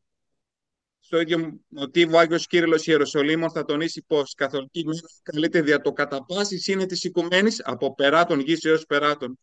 Συνακόλουθα, το ιεραποστολικό έργο της Εκκλησίας εξάγεται και από την ίδια τη σημασία της λέξεως Εκκλησία, που σημαίνει κλίση προς τα έξω για συνάρθρωση του λαού του Θεού. Συνεπώς, η Εκκλησία δεν μπορεί να παραμένει ποτέ στατική, ούτε ικανοποιημένη από ένα status quo. Πρέπει να βρίσκεται συνέχεια σε αποστολή, να ανοίγεται, να κηρύττει, να κορμίζει τα χαρμόσυνα. Όταν λοιπόν αναφερόμαστε στην Εκκλησία, είμαστε υποχρεωμένοι, αν ειλικρινά θέλουμε να ζούμε ορθόδοξα και να αποδεχόμαστε την ορθόδοξη πίστη και διδασκαλία, να σκεφτόμαστε την από περάτων έως περάτων της οικουμένης Εκκλησία, την οποία μνημονεύουμε και κατά την τέλεση της Θείας Ευχαριστίας, στην λειτουργία του Μεγάλου Βασιλείου. Η Εκκλησία δεν αναζητεί την ομοιομορφία, αλλά την ομοψυχία στην πολυφωνία. Θα πρέπει πάση θυσία να αποφευχθεί ο αυτοεγνωβισμός και η απόρριψη των άλλων πολιτισμών ως μονισματικών εκ μέρους της Ορθοδόξου Ιεραποστολής, καθώς έρχεται σε πλήρη αντίθεση με το κήρυγμα της παγκοσμιότητας και υπερφιλετικότητας της εν Χριστώ σωτηρίας. Κατά τον Λέβι Στρός, η ανθρωπότητα δεν αναπτύσσεται υπό ένα καθεστώς μιας μονότονης ομοιομορφίας, αλλά μέσα από διαφοροποιημένες μορφές κοινωνιών και πολιτισμών. Εν κατακλείδη, η οικουμενικότητα της Εκκλησίας δεν αγνοεί, ούτε αποκλείει το τυπικό, το περικλεί. Το τοποθετεί με τρόπο ορθό μέσα στις πραγματικές του διαστάσεις, τονίσει εμφαντικά ο Αρχιεπίσκοπος Αλβανίας Αναστάσιος. Η διαφύλαξη της πολιτιστικής κληρονομιάς και ο σεβασμός της πολιτιστικής ιδιοπροσωπείας των Ιθαγενών θέτει τις βάσεις για την παράδοση στο μυστήριο του πολιτισμού της Σάρκωσης, στο μυστήριο του Χριστού. Ο ίδιος ο ιδρυτής της χριστιανικής διδασκαλίας εξάλλου δέχεται τους ανθρώπους οντολογικά, πραγματικές και όχι ιδεολογικές υπάρξεις, χωρίς διακρίσεις και προϋποθέσεις με τις ιδιαιτερότητές τους. Η προοπτική αυτή επιβάλλει δημιουργικό διάλογο με τον πολιτισμό των Ιθαγενών σε όλα τα μήκη και πλάτη της γης. Η ευόδοση του ιεραποστολικού έργου λοιπόν επαφίεται στην πρόκληση του πολιτισμικού εγκεντρισμού του Ευαγγελίου, στη σάρκωση του Θείου Λόγου, στη σκέψη και την οτροπία των ηθαγενών, στην πρόσληψη των μορφολογικών στοιχείων και σχημάτων, στην διάσωση της εθιμικής, γλωσσικής και πολιτιστικής ιδιομορφίας των τοπικών παραδόσεων, που σε συνδυασμό με τη δίψα για μάθηση για τη χριστιανική πίστη από τους ηθαγενείς επελευθερία, θα συμβάλλει στη δημιουργία των χριστιανική αυτοσυνειδησία και ελευθερία πνεύματος. Επομένως, η Ιεραποστολή σημαίνει πραγματική αποδοχή της ιστορίας και του κόσμου του Ηθαγενών. Είναι μια προσληπτική και μεταφωτική και ως εκ τούτου άκρως δημιουργική. Καθώς κάθε άνθρωπος, σύμφωνα με τον καθηγητή Ντζεσίλογλου, μέσω της βιολογικής του κληρονομιάς γεννιέται, μεγαλώνει και αφομοιώνει τα πολιτισμικά στοιχεία, την οτροπία και την ιδιοφυΐα του λαού στον οποίο ανήκει, τα οποία αποτελούν την κοινωνική κληρονομιά της κοινωνίας και πρέπει να είναι σεβαστά. Καθήκον λοιπόν των χριστιανικών εκκλησιών μέσω της Ιεραποστολής είναι η οικουμενικότητα κάτω από την επίδραση της Θείας Χάρης, η οποία επιτυχάνει τη σύνδεση της τοπικότητας με την καθολικότητα, της εθνικότητας με την οικουμενικότητα. Δεν νοείται εκκλησία εσωστρεφής, κλεισμένη στον εαυτό της, που να μην ανοίγεται στον κόσμο και την ιστορία, που να μην πραγματοποιεί την κίνηση εξόδου από τον εαυτό της προς συνάντηση του άλλου. Παράδειγμα, κλείνω, η σύγχρονη αντιπόστολος της εκκλησίας μας, Οσία Γαβριλία. Η ίδια είχε αντιληφθεί πως η οικουμενικότητα και η παγκοσμιότητα της Ορθοδόξης Εκκλησίας παραμερίζει κάθε διεύθυνση, προσλαμβάνει στους κόλπους της όλους τους ανθρώπους και τους λαούς τα ιδιαίτερα γνωρίσματά τους. Διατύπωνε σχετικά. Παραθέτω τα λόγια της. Το αίμα του Θεού δημιούργησε τον άνθρωπο για να αγαπά. Ο προορισμός του είναι να αγαπά. Είναι Εβραίος, θα τον αγαπήσεις. Είναι Τούρκος, θα τον αγαπήσεις. Δεν φταίει αυτός. Έτσι γεννήθηκε εκεί που γεννήθηκε. Εγώ θα κάνω τον κριτή. Όχι. Λοιπόν, εκείνη τη στιγμή, άμα δεν σκέφτεσαι τον εαυτό σου, παρασκέφτεσαι την απέραντη αγάπη του Θεού για αυτόν τον άνθρωπο, εσύ δειλά τον αγαπάς όσο μπορείς, ενώ εκείνος με έψιλον κεφαλαίο απέραντα. Σας ευχαριστώ.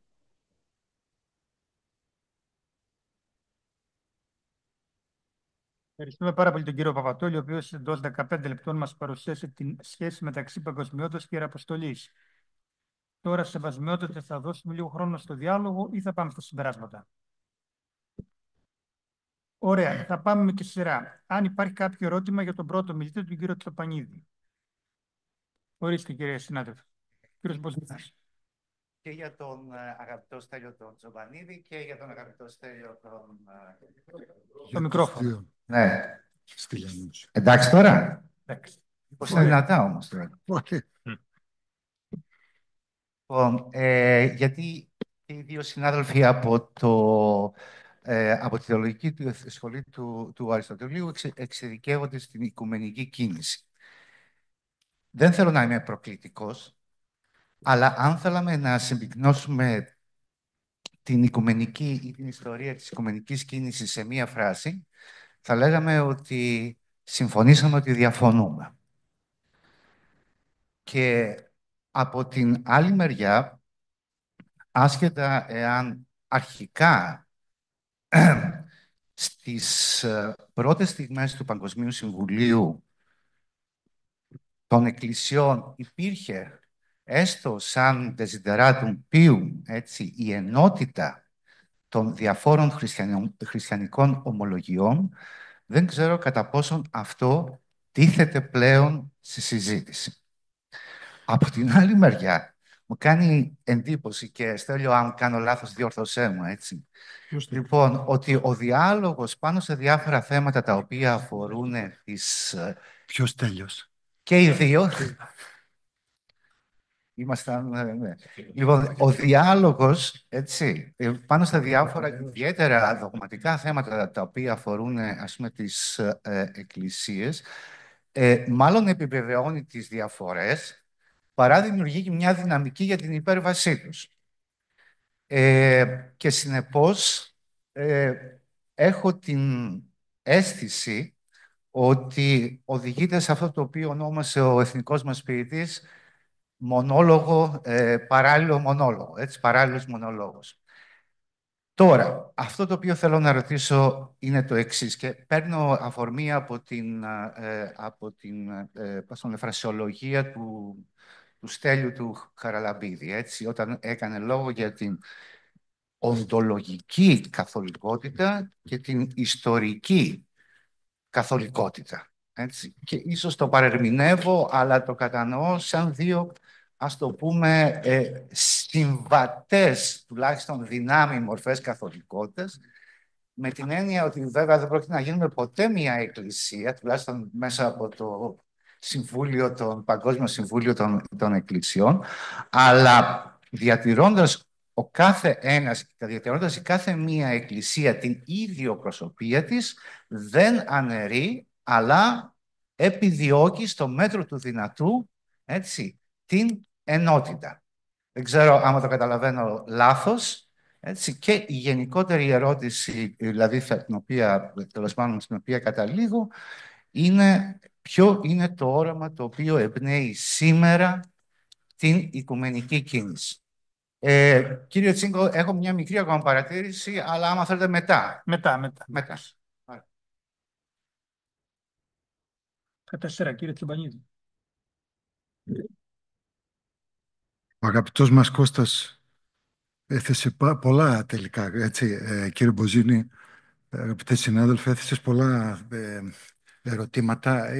Είναι όλη η ουσία, είναι όλη η οικουμενική κίνηση, όλη η ιστορία, έτσι. Και δυστυχώς είναι η ώρα τέτοια δύσκολη που μάλλον εντάξει, θα προσπαθήσω να είμαι πάρα πολύ σύντομος και μπορούμε εμείς μετά να συνεχίσουμε στα διπλανά γραφεία. Είμαστε και να τα συζητήσουμε, όμως μας δίνεις ευκαιρία, ναι, να καταλαβαίνω ότι το θέτεις πολύ ωραία, είσαι δάσκαλος και θέλεις να ακουστούν ορισμένα πράγματα, πώς τα βλέπουμε. Από πού να αρχίσω, γιατί είναι πράγματι πολλά. Τώρα, η οικουμενική κίνηση ξεκινάει ως μία προσπάθεια, ακούστηκε και από τους δύο συνομιλητές μου, αναζητεί την ενότητα.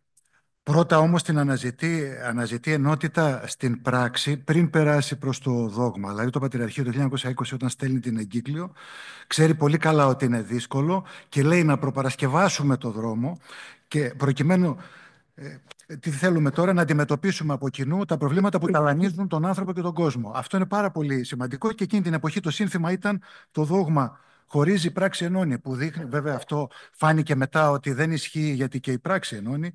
Εδώ μπορούμε να συζητάμε πολλές...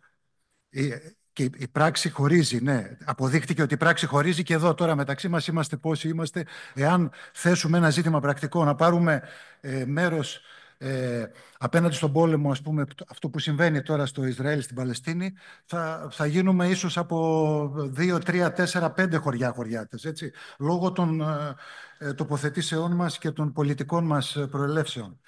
Επομένως, είναι πάρα πολύ δύσκολο.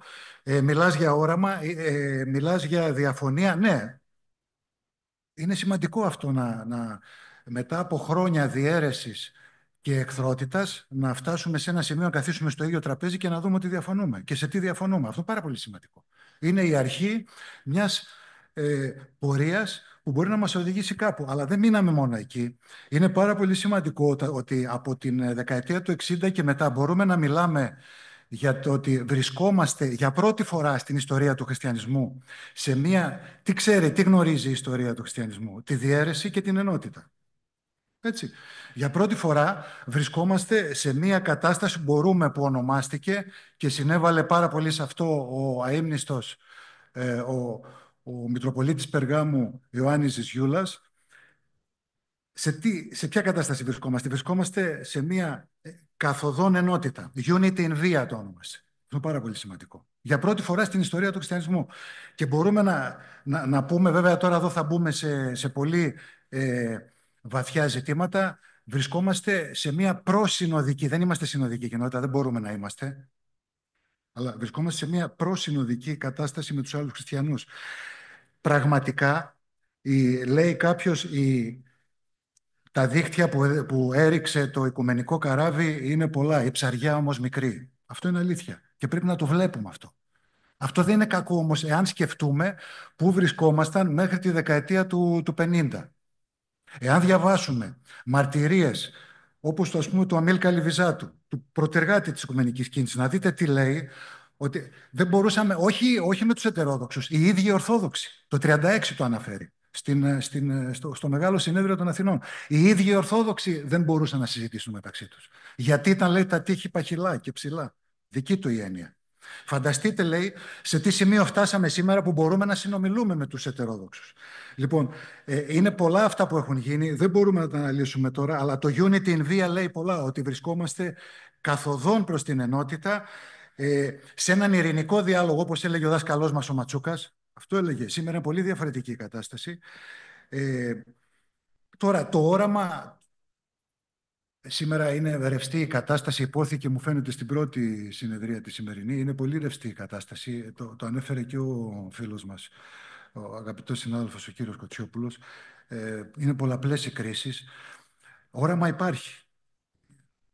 Το όραμα είναι το όραμα της ενότητας της Εκκλησίας και το όραμα της ενότητας της ανθρωπότητας. Και γι' αυτό υπάρχει μια συνεχής κίνηση, μια διαρκής κίνηση. Ξέρεις πολύ καλά ότι θα επικαλεστώ για άλλη μια φορά τον Αλέξανδρο Παπαδερό από τον πρώτο διευθυντή της Ακαδημίας της Κρήτης, που μαζί με τον αείμνηστο Κισάμο και Σελήνο Μητροπολίτη Ειρηναίο Γαλανάκη ίδρυσαν αυτό το εργαστήριο του διαλόγου. Τι είπε ο Παπαδερός σε κάποια στιγμή? Ότι το Παγκόσμιο Συμβούλιο Εκκλησιών παίζει το ρόλο της αλογόμηγας. Το παίρνει από τον Πλάτωνα, από τον Σοκράτη. Ποιος είναι ο ρόλος μου στην πόλη? Αλογόμηγα. Η αλογόμηγα που πάει και τσιμπάει τον οθρό άλογο. Αυτό προσπαθεί να κάνει το Παγκόσμιο Συμβούλιο. Οι εκκλησίες όμως κατά τόπους πολλές φορές είναι νοθρές και χρειάζονται αυτό το τσίμπημα. Αυτό κάνει. Και έχει δεχτεί πολλές κρίσεις. Το είπανε οι συνάδελφοι. Δεν είναι εργαστήριο, πολύ σωστά το είπε. Δεν είναι ένα θέμα εργαστηρίου, είναι κάτι ζωντανό. Επομένως, περνάει κρίσεις, αλλά έχει και καταστάσεις, περνάει και πολλές φορές και πολύ θετικές περιόδους. Σήμερα βρισκόμαστε πράγματι σε μια περίοδο ανασυγκρότησης, αναζήτησης του οράματος, όπως όλη η ανθρωπότητα. Όπως όλη η ανθρωπότητα, γιατί βρισκόμαστε σε μια πολλαπλή κρίση. Μπορούμε να πούμε πολλά σε αυτά. Μας έδωσες... Άνοιξες πολύ το θέμα, σε ευχαριστούμε πολύ. Όχι, είναι ωραίο αυτό λέω. Ευχαριστούμε. Κύριε Χαραλαμπίδη, ό,τι άλλο θέλετε να πείτε. Ευχαριστώ πολύ για το ερώτημα τον συνάδελφο κύριο Μποζίνη. 4 πολύ σύντομες παρατηρήσεις, συμπληρωματικές σε όσα ανέπτυξε ο καθηγητής Τσομπανίδης. Το πρώτο είναι το θέμα του οράματος που έθιξε ο κύριος Μποζίνης. Ναι, το όραμα είναι η αποκατάσταση αυτού που λέμε ορατή ενότητα της Εκκλησίας.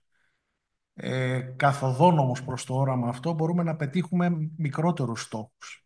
Μπορούμε να πετύχουμε τη συνεργασία μας, τη συνεργασία εννοώ των χριστιανικών εκκλησιών, σε μια σειρά από τομείς. Έτσι. Αυτό είναι το πρώτο σχόλιο μου. Το δεύτερο, για τα ενούντα και τα διαιρούντα. Ξέρετε, όταν ξεκίνησε ο διάλογος με τους Ρωμαιοκαθολικούς, υπήρχε ως προς τη μεθοδολογία ένας προβληματισμός. Θα ξεκινήσουμε από αυτά που μας ενώνουν ή από αυτά που μας χωρίζουν? Προκρίθηκε το δεύτερο, να ξεκινήσουμε από αυτά που μας χωρίζουν. Και αυτά που μας χωρίζουν είναι τα ζόρικα. Αυτά που μας ενώνουν είναι τα εύκολα. Εκεί είμαστε τώρα. Και μάλιστα με τη Ρωμαιοκαθολική Εκκλησία συζητάμε το πιο ζώρικο ζήτημα. Το ζήτημα του πρωτείου, της συνοδικότητας. Της συνοδικότητας και στα 3 επίπεδα εκκλησιαστικής οργάνωσης. Το τρίτο σχόλιο είπατε για την διάκριση που έκανα για την ιστορική και οντολογική καθολικότητα. Αυτό ήταν ουσιαστικά μια προβολή αυτού που λέμε οντολογική ενότητα, δηλαδή ότι η Εκκλησία στο είναι της, στον εαυτό της, να το πούμε έτσι, είναι μία, δεν μπορεί να είναι πολλές. Στο σύμβολο της πίστης ομολογούμε μία Εκκλησία, αλλά μέσα στην ιστορία βλέπουμε το σκάνδαλο της διαίρεσης του χριστιανικού κόσμου, το οποίο προσπαθούμε και να θεραπεύσουμε. Έτσι λοιπόν, μια αντίστοιχη προβολή στο επίπεδο της καθολικότητας ήταν και η διάκριση που έκανα ανάμεσα σε οντολογική και ιστορική καθολικότητα. Και το τελευταίο, είπατε ότι αν μπορούσαμε να συνοψίσουμε με ένα μότο την οικουμενική κίνηση, θα λέγαμε ότι συμφωνούμε ότι διαφωνούμε. Θα έλεγα ότι είναι καλό να διαπιστώνουμε ότι διαφωνούμε, γιατί πολύ απλά σημαίνει ότι για να διαπιστώνουμε ότι διαφωνούμε συναντιόμαστε, βρισκόμαστε. Η αλήθεια είναι πάντως ότι ως προς και με αυτό θα ήθελα να κλείσω, Ως προς τους θεμελιώδεις στόχους της, η οικουμενική κίνηση αυτή τη στιγμή διέρχεται μία κρίση. Πολλοί μιλάνε, ας πούμε, για έναν οικουμενικό χειμώνα, έτσι, όσον αφορά την εξέλιξη και την επίτευξη των στόχων. Και ένα τελευταίο καταληκτήριο σχόλιο για το Παγκόσμιο Συμβούλιο Εκκλησιών. Αναφέρατε το Παγκόσμιο Συμβούλιο Εκκλησιών και ο κύριος Τσομπανίδης. Το Παγκόσμιο Συμβούλιο Εκκλησιών δεν είναι μια υπερεκκλησία και σίγουρα δεν είναι η εκκλησία του Συμβόλου της Πίστεως. Δεν είναι η μία Αγία Καθολική και Αποστολική Εκκλησία. Αυτό το διευκρίνησε το ίδιο το Συμβούλιο πολύ νωρίς, ήδη από το 1950, στην περίφημη και σημαντική, ιδιαίτερα σημαντική δήλωση του Τορόντο, όπου ξεκαθαρίζει την φύση, τον χαρακτήρα και την αποστολή του. Ευχαριστώ πολύ. Από ό,τι φάνηκε μία ερώτηση κάλυψε το δεκάλεπτο. Να πάμε στον κύριο Λιάντα, ένα σχόλιο. Ο κύριος Επειδή η συζήτηση είναι πάρα πολύ ωραία και όντως τα γραφεία μας είναι απέναντι, αλλά πολλές φορές δεν συναντιόμαστε. Οι υποχρεώσεις είναι πολλές, άρα μπορούμε να κάνουμε εδώ τη συζήτηση. Να ευχαριστήσω όλους τους ομιλητές. Πραγματικά οι εισηγήσεις ήταν εξαιρετικές και τον Πρόεδρο για την ωραία διαχείριση. Και να πω σε συνέχεια αυτού που είπε ο αγαπητός μου Στέλιος Χαραλαμπίδης, γιατί δεν πρέπει να υπάρχουν παρεξηγήσεις. Νομίζω θα συμφωνήσουν οι συνάδελφοι ότι προφανώς δεν είναι υπερεκκλησία το ΨΕ, αλλά και κάτι περισσότερο. Το ΨΕ δεν μπορεί να είναι αυτό που θα κάνει την ενότητα, όπως να είναι και αυτό που κάνει τη διαίρεση. Την ενότητα και τη διαίρεση την κάνει η Εκκλησία εν συνόδο.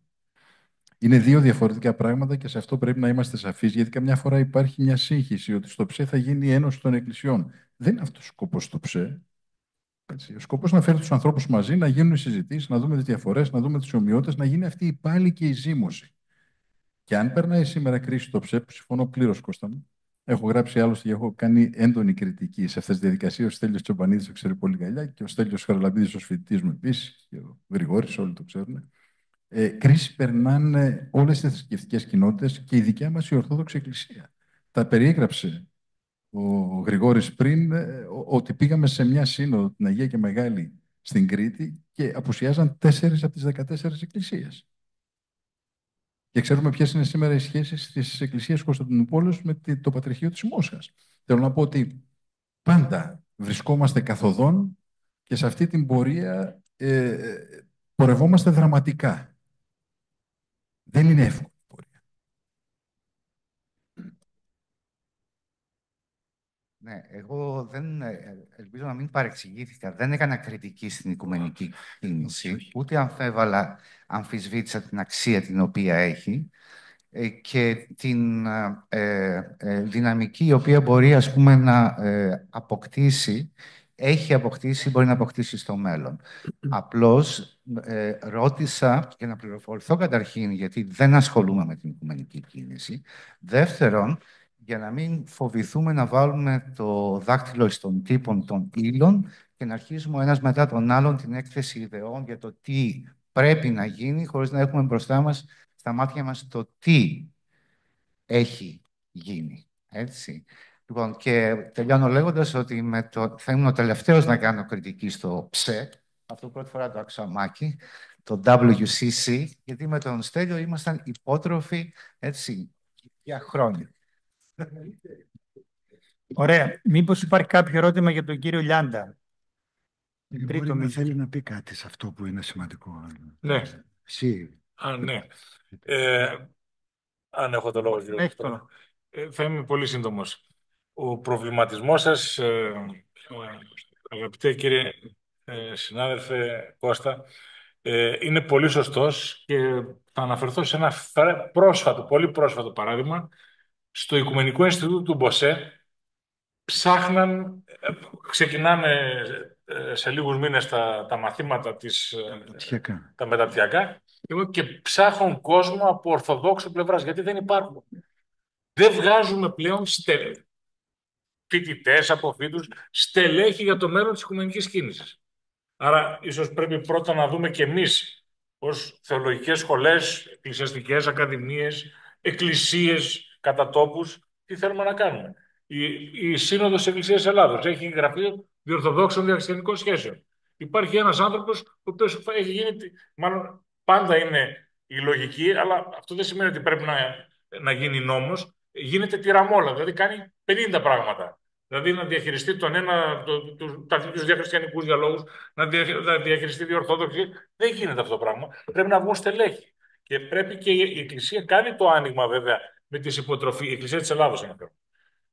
Αλλά δεν ξέρω αν όλοι αυτοί οι υπότροφοι τους οποίους υποστηρίζει, αν μετά επιστρέφοντας ικανοποιούν αυτό για το οποίο πήραν την υποτροφία. Δέχτηκαν, είναι κάτι που πρέπει να καθίσουν και οι σχολές και η Εκκλησία μαζί κάτω να δουν επιτέλους τι μπορεί να γίνει πάνω στο θέμα. Είναι φρέσκο το παράδειγμα, γι' αυτό το ευχαριστώ. Έχουμε κάτι άλλο ή να μείνουμε σε αυτά για να πάμε στα συμπεράσματα? Συμπεράσματα. Κύριε Κοκκιόπουλε. Παρακαλούμε τον Πρόεδρο της Επιστημονικής Επιτροπής του Συνεδρίου μας, τον κύριο Κοτσιόπουλο, να ανέλθει για τα συμπεράσματα του συνεδρίου μας.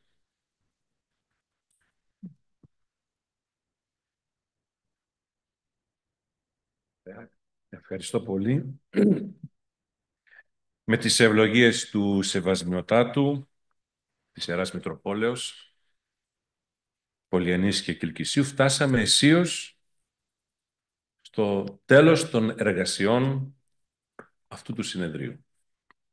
Να μου επιτρέψετε να πω ότι αυτές τις ημέρες διεξήχθη μια πολύ γόνιμη και δημιουργική συζήτηση σε ένα διεπιστημονικό και διαθεματικό επίπεδο, έναν διάλογο της θεολογίας με την φιλοσοφία, έναν διάλογο της θεολογίας με την παιδαγωγική, την πολιτική φιλοσοφία, την κοινωνιολογία και τη θεολογία, για το τόσο φλέγον αυτό ζήτημα της παγκοσμιοποίησης, γεγονός που μας έδωσε τη χαρά να εμβαθύνουμε περισσότερο και να ανανεώσουμε το ραντεβού μας και για τα επόμενα συνέδρια, συν Θεό Άγιε Κιλκησίου, για θέματα που άπτονται όχι μόνο της πνευματικής αλλά και της κοινωνικής διδασκαλίας της Εκκλησίας.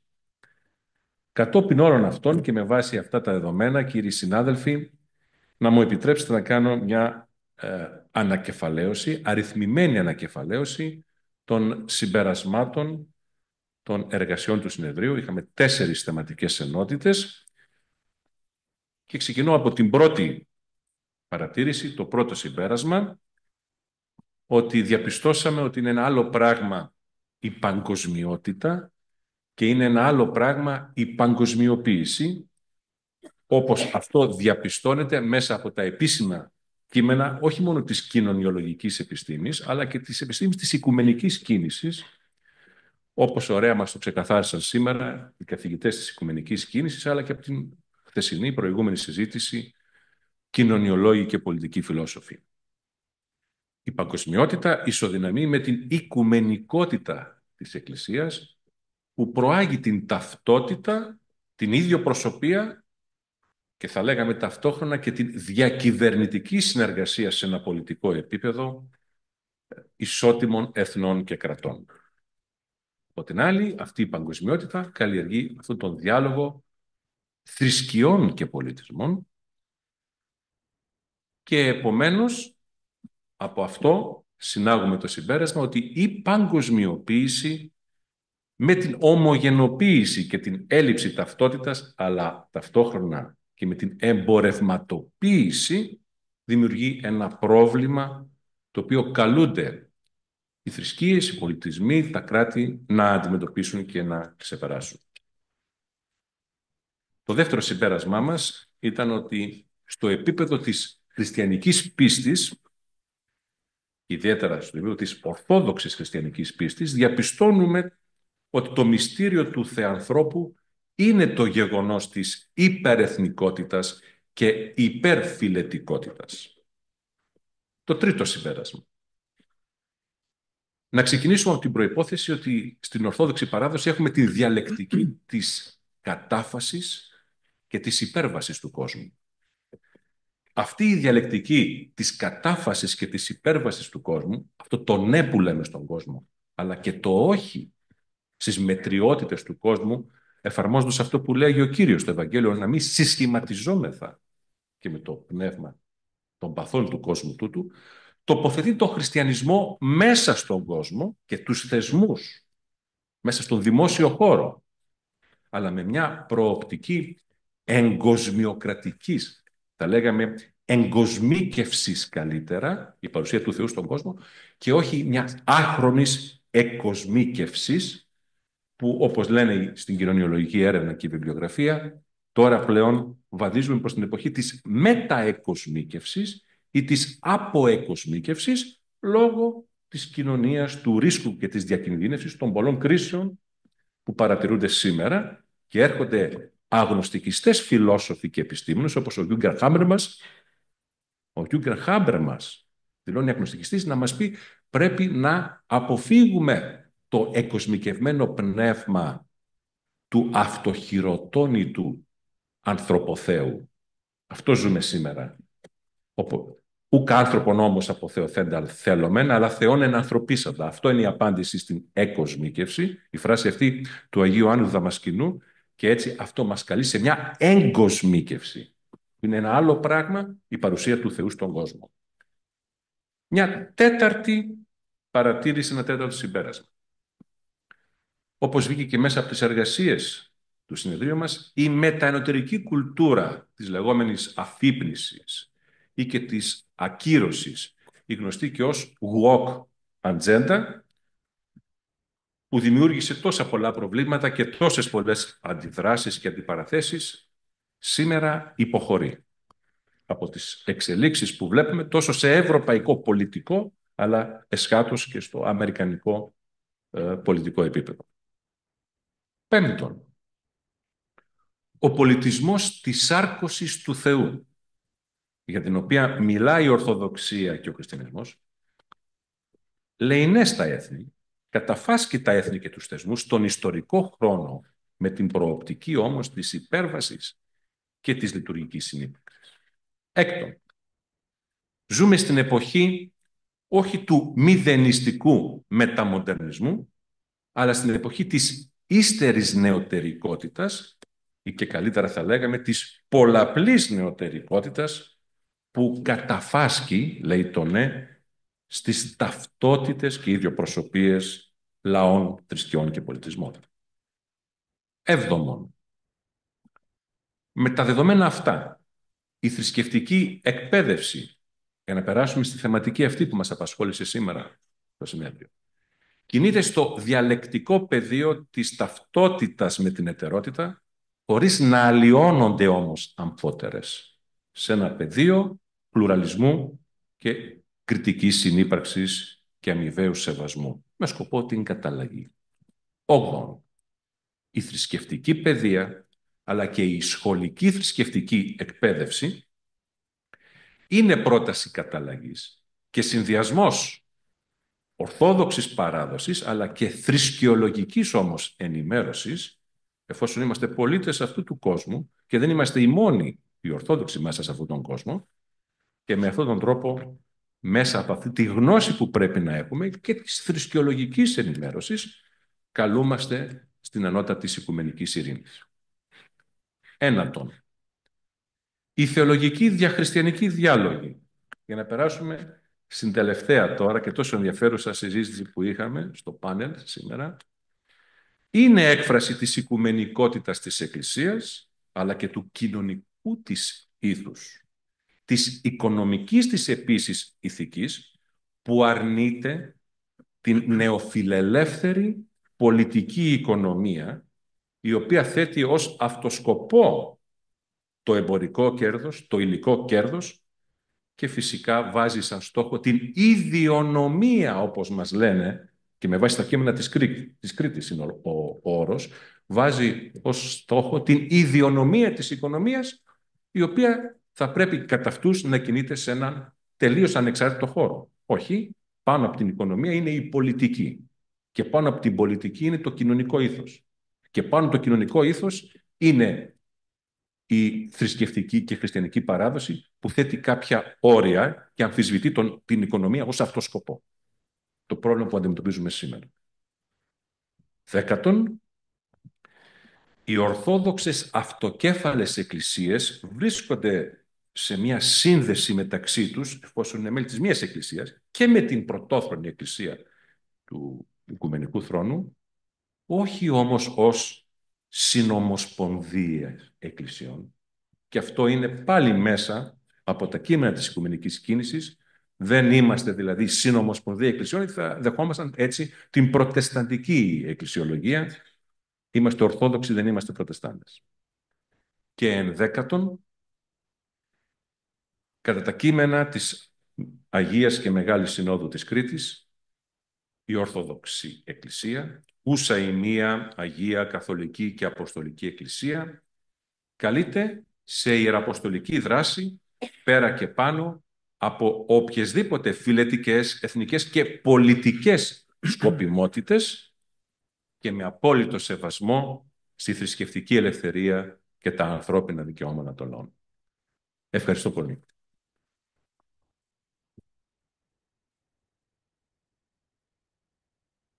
Τώρα ο λόγος θα ανοίξει στον οικοδεσπότη του συνεδρίου, στον Σεβασμιότητα Άγιο Κυρκησίου και Πολυενής, για το κλείσιμο του συνεδρίου.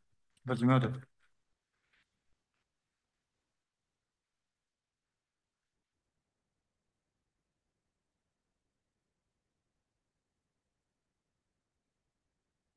Τα μαρτυρικά είναι εδώ.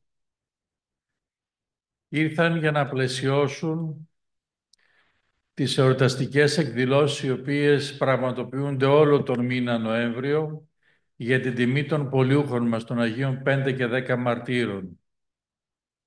Έχουμε πλήθος δράσεων, όπως είναι η αιμοδοσία μας που θα πραγματοποιηθεί το επόμενο Σάββατο, η υποδοχή του λειψάνου του Αγίου Δημητρίου από την Ιερά Μητρόπολη Θεσσαλονίκης, συζητήσεις, παραδοσιακή χορή σε εσπερίδες, ομιλίες αλλά και μουσικά δρόμενα σε συγκεκριμένες ημερομηνίες, δράσεις οι οποίες δίνουν έναν πλούτο στον τόπο μας και στη συμμετοχή των ανθρώπων οι οποίοι έρχονται σε αυτές τις δραστηριότητες της τοπικής εκκλησίας. Κορυφαίο γεγονός για την τιμή των Αγίων μας είναι το συνέδριό μας. Και με τη χάρη του Θεού πραγματοποιήθηκε το τρίτο επιστημονικό συνέδριο και θέλω από τα βάθη της καρδιάς μου να ευχαριστήσω όλους τους ομιλητές οι οποίοι με το υψηλό επίπεδο των εισηγήσεών τους μας έδωσαν τη δυνατότητα να εισχωρήσουμε έτη περισσότερο σε όρους όπως η παγκοσμιότητα και η παγκοσμιοποίηση και να καταλάβουμε το εύρος του χριστιανισμού παράλληλα με τα προβλήματα τα οποία αναφύονται σε συγκεκριμένες χρονικές περιόδους και κυρίως στην περίοδο που ζούμε εμείς. Θα ήθελα από τα βάθη της καρδιάς μου να ευχαριστήσω τα μέλη της Οργανωτικής Επιτροπής και θα ήθελα να σας τους ονοματίσω. Είναι ο πρωτοσυγγελός μας, πατήρ Επιφάνιος Θεοδωρίδης, ο πατέρας Ευγένιος Ιωάννου, ο πατέρας Φίλιππος Καμπατζικλής, ο αρχιδιάκονός μας Φιλόθεος Τσαμπαζάκης και βέβαια ο Κωνσταντίνος Κοτσιόπουλος, ο καθηγητής του Τμήματος Κοινωνικής Θεολογίας και Χριστιανικού Πολιτισμού της Θεολογικής Σχολής Θεσσαλονίκης και ο Αχιλλέας Παπατόλιος, μεταδιδάκτορ της Θεολογικής Σχολής του Αριστοτελείου Πανεπιστημίου Θεσσαλονίκης. Και επίσης να ευχαριστήσω τα μέλη της Επιστημονικής Επιτροπής, όπου πρόεδρος είναι ο κύριος Κωνσταντίνος Κοτσιόπουλος και μέλη οι κύριοι Χρυσόστομος Σταμούλης, Βασίλειος Τσίγκος, Ευάγγελος Πεπές και Νικόλαος Δεναξάς. Αγαπητοί καθηγητές, σεβαστοί και αρκετοί από αυτούς είχαν και εισηγήσεις που πλούτησαν με τη σκέψη τους στο συνεδριό μας. Θα ήθελα να αναφέρω ότι ήδη κυκλοφορούν τα πρακτικά του δεύτερου επιστημονικού συνεδρίου μας, το οποίο υπήρξε διεθνές και είναι τα μαρτυρικά του 2023. Φιλοδοξούμε να έχουμε του χρόνου τον Νοέμβριο πρώτα ο Θεός τα πρακτικά του παρόντος συνεδρίου και γι' αυτό παρακαλώ ήδη από τώρα τους αξιότιμους κύριους εισηγητές να μπουν σε μια διαδικασία σιγά σιγά και σε επικοινωνία με τον Αρχιδιάκονό μας να δοθούν οι εισηγήσεις για να πάρει το δρόμο προς την εκτύπωσή του ο επόμενος τόμο μας. Θα ήθελα λοιπόν συμπερασματικά και εγώ να σας ευχαριστήσω όλους, καθώς και τους Αγίους Αρχιερείς οι οποίοι παρίστασαν σήμερα και χθες στο συνέδριό μας. Ο Άγιος Βελεστίνου ακούραστος παραμένει εδώ και τον ευχαριστούμε πάρα πολύ, μας τιμάμε την παρουσία του. Τους πατέρες οι οποίοι ήρθαν χθες και σήμερα, αλλά και όλους τους αδελφούς χριστιανούς της πόλεως μας και της Ιεράς μας Μητροπόλεως, οι οποίοι βρέθηκαν εδώ και λάβαν ψήγματα, αλλά και ιδιαίτερους προβληματισμούς και ιδιαίτερους στοχασμούς μέσα από τα όσα ακούστηκαν στο συνέδριό μας. Ο Θεός να είναι μαζί μας και οι Άγιοι 15 μάρτυρες να μας ευλογούν και να μας αγιάζουν. Σας ευχαριστώ.